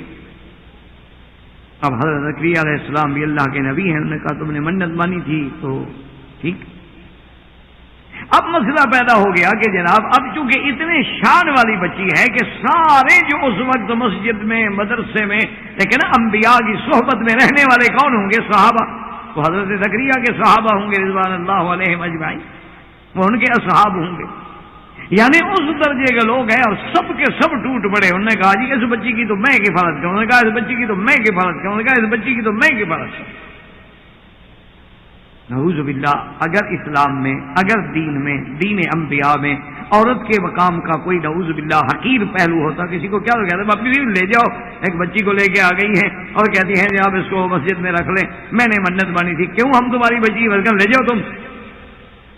لیکن صرف یہ نہیں کہ انکار نہیں کیا، بلکہ سارے کے سارے کہتے ہیں کہ حضرت مہربانی کریں، اس کی کفالت ہمارے ذمہ لگائیں۔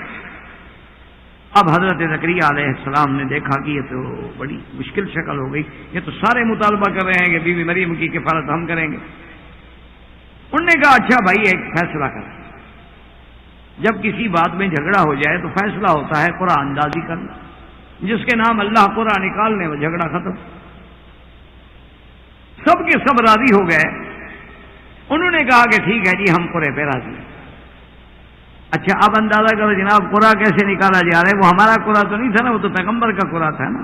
ہمارے ہاں بھی قرے ہوتے ہیں نا ماشاءاللہ، جب الیکشن ہوتے ہیں نا کہتے ہیں ٹاس کر دو، ٹاس میں جس کو جتوانا ہو دونوں پرچیوں میں اسی کا نام ہوتا ہے، کوئی ایک تو نکلے گی۔ ہمارے ہاں بھی قرا اندازیاں ہوتی ہیں ماشاءاللہ، سبحان اللہ۔ آپ دیکھتے نہیں ہیں ماشاءاللہ انعام لگے ہوتے ہیں، گاڑی انعام پہ لگے، قرا ہمیشہ ان کے نام آدمی کے نام نکلے گا۔ ان کو تو پتا ہوتا ہے نا کہ ہم نے مثلا 1,00,000 ڈالڈا کا ڈبہ بیچنا ہے، 90,000 کے بعد ہی ہم نے وہ نمبر رکھا ہے، یا ہم نے 95,000 کو سیریل تو چل رہی ہے نا، پھر آپ نے بندوں کو کہہ دیا کہ جب یہ 95,000 تک سودا بک جائے اگلا پھر آپ بھی آ جانا لینا شروع کر دینا، کسی نہ کسی کے نام تو آ ہی جائے گا، پھر اس سے خرید لیں گے۔ یار تم کہاں لے جاؤ گے گاڑی، خامخواہ آپ بک ہو گیا کیا تم یہ 20 کی بیچ دو، 20 نہ کر دو۔ ہمارے یہاں تو یہ قرآن اندازیاں ہیں نا، لاٹری ہے، قرآن اندازیاں ہیں، اور عجیب عجیب کہانیاں ڈالی ہوئی ہیں، اور ایسے ایسے نئے پھندے یہودیت نے نکالے ہیں کہ ہر بینک، ہر بڑا ادارہ جو ہے وہ ایک سے ایک آگے بڑھ کے نکل رہا ہے۔ کیوں؟ اصل اسکیم دینے والا کون ہے؟ پیچھے یہودی ہے، اس سے ہمیں نفرت ہے۔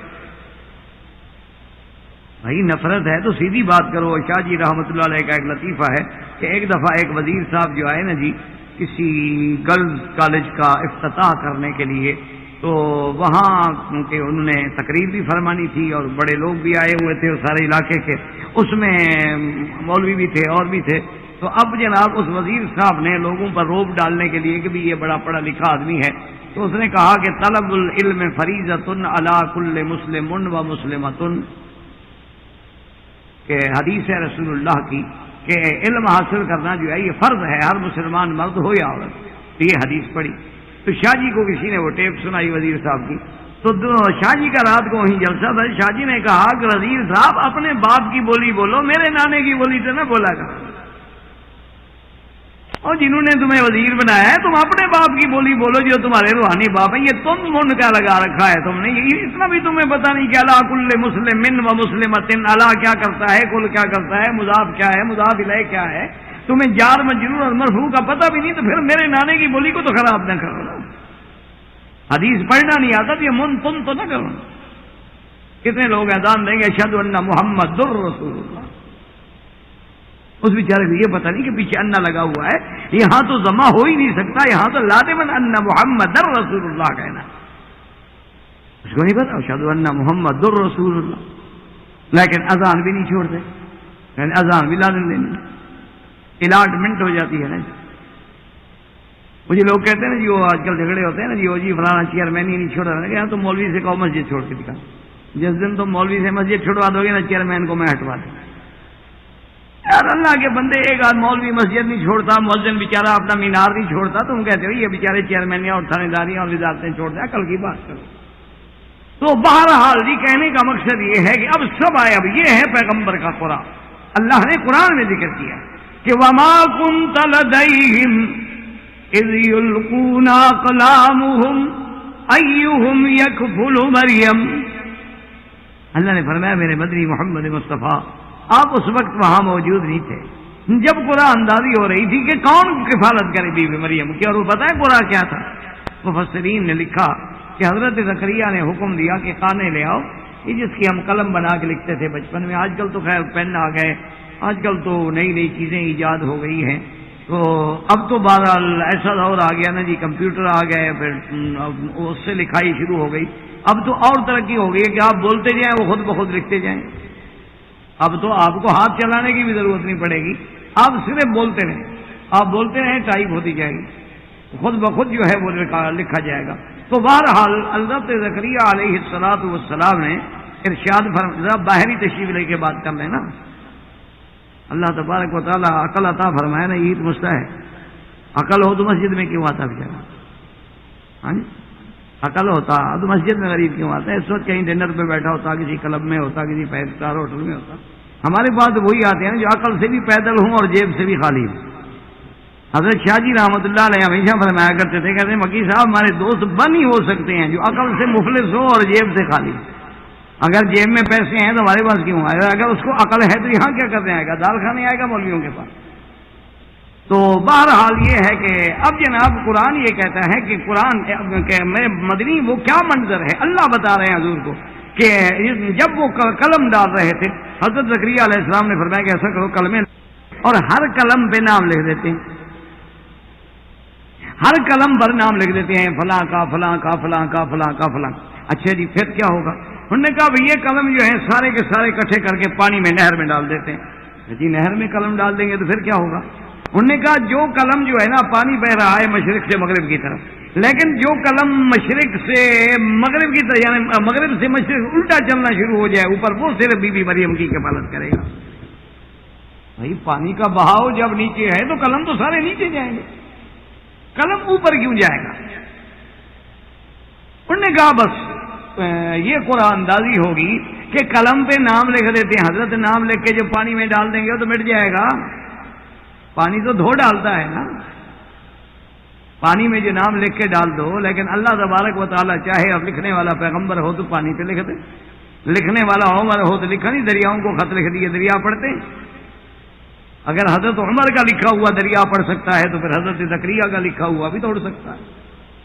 تو حضرت زکریا علیہ السلام نے کہا جی کلمہ ڈالو. نے کہا جی ٹھیک ہے. اب یہ تو ایک ایسی بات تھی نا کہ جس کا پھر کوئی انکار کر ہی نہیں سکتا کہ بھی جس کی قلم دریا کے بہاؤ کے خلاف اوپر تیرنا شروع کر دے. اور اللہ کی حکمت دیکھیں جناب. اچھا بعض علماء نے کہا کہ اس میں بھی بڑی گہرائی تھی اور گہرائی تھی کہ ایک تو وہ نہریں ہیں جو دنیا میں چلتی ہیں. اب دنیا میں جتنے دریا ہیں یا نہریں سیدھی بات ہے اوپر سے نیچے کو چلے گی، یعنی جو اوپر والی جانب ہے وہاں سے پانی آئے گا اور نیچے جائے گا. ایک کھلی سی بات. جیسے مکہ ہے معلّہ اونچی جگہ ہے، مسفلہ نیچی اسفل سے نیچی والی جگہ ہے، تو جب بھی وہاں سے سیل آتی تھی اسی طرح گزرے گی. مسیال، مسفلہ، معلّہ، اعلیٰ، قدا، قدئی. تو یہ وجہ جو ہے تو لیکن جنت میں جو نہریں ہوں گی نا جی اللہ پاک عطا فرمائیں گے جنات تجری من تحتها الانہار. تو علماء نے مفسرین نے لکھا ہے کہ جنت کی نہر کی خصوصیت یہ ہوگی کہ وہ مومن اگر کہے گا کہ یوں چلو تو یوں چلے گی، وہ کہے گا یوں چلو تو یوں چلے گی. مومن کہے گا میں تو پہاڑ پہ تیرا سیر کے لیے جا رہا ہوں تم بھی اوپر آ جاؤ، وہ نہر اوپر آ جائے. کیونکہ وَلَكُمْ فِيهَا مَا تَشْتَهِي أَنفُسُكُمْ وَلَكُمْ فِيهَا مَا تَدَّعُونَ. جو مانگو گے جو حکم کرو گے وہ ملے گا. تو علماء نے فرمایا کہ بی بی مریم بھی تو جنتی عورت تھی نا. بی بی مریم بھی تو حضرت یعنی عمران کی بیٹی ہے اور پھر ایک پیغمبر کی ماں ہے، پھر صدیقہ ہے. اللہ پاک نے اس کے کفالت کے لیے بھی جو انتظام کیے وہ جنت والے انتظام ہیں کہ جو قلم اوپر چلے گا وہ مریم کی کفالت کرے گا، ورنہ نیچے والا کفالت کر ہی نہیں. اب جناب قلم ڈالے گئے. خدا کی شان ہے کہ حضرت زکریا علیہ السلام کا قلم نکلا. اب انبیاء کو تو کوئی شکست نہیں دے سکتا نا، اللہ کا نبی جو موجود ہے. اور اللہ تبارک و تعالیٰ بھی یہ چاہتے ہیں کہ بی بی مریم جو شان والی بی بی ہے، شان والی عورت ہے، اس کی کفالت بھی تو شان والا گھر کر رہا ہے. یہ کوئی عام لڑکی تو ہے نہیں، تو اس کی تربیت جو ہے وہ عام گھرانے میں نہیں ہوگی، پھر نبوت کے گھرانے میں سے. اس لیے حضرت زکریا علیہ السلام نے بی بی کو لے لیا، اپنی کفالت میں آ گئے. بڑی تفصیل سے قرآن پاک میں ہے. اب جناب اس عورت کا اسلام میں اور دین میں اور شرائع انبیاء میں مقام دیکھیں کہ حضرت زکریا علیہ السلام نے اس کا انتظام کیا. اپنے عبادت کے ساتھ جو کمرہ تھا اس کمرے کو مخصوص کر دیا کہ بی بی مریم صاحبہ کو مسجد میں بھی نہ رکھیں، کیونکہ جب بڑی ہو جائیں گی تو بعض اوقات عورتوں کی مسجد میں نہیں گزارے جا سکتے. تو اور دور بھی نہ رکھیں کہ ہر وقت میری نظر میں رہیں، میرے تصرف میں رہیں، مجھے احتیاط رہے، حفاظت رہے کہ بی بی صاحبہ جو ہے وہ ٹھیک ہے، محفوظ ہے اور کسی قسم کا کوئی خوف نہیں ہے. تو اب جناب جب بی بی صاحبہ کو وہاں بٹھاتے تو حضرت زکریا علیہ السلام اتنی احتیاط فرماتے تھے جب کہیں باہر جانا ہوتا تالا لگا.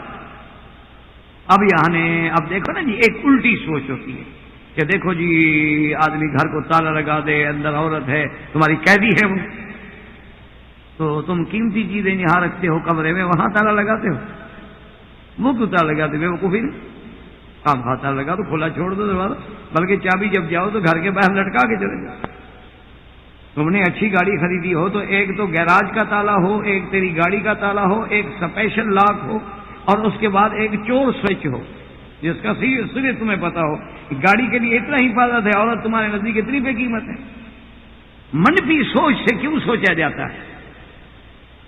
مثبت سوچ کیوں نہیں پیدا کرتے ہو کہ اسلام نے اس کو عزت اتنی بڑی دی ہے کہ زکریا علیہ السلام نے اس کو محراب میں جہاں عبادت کا کمرہ ہے وہاں بٹھایا ہوا ہے۔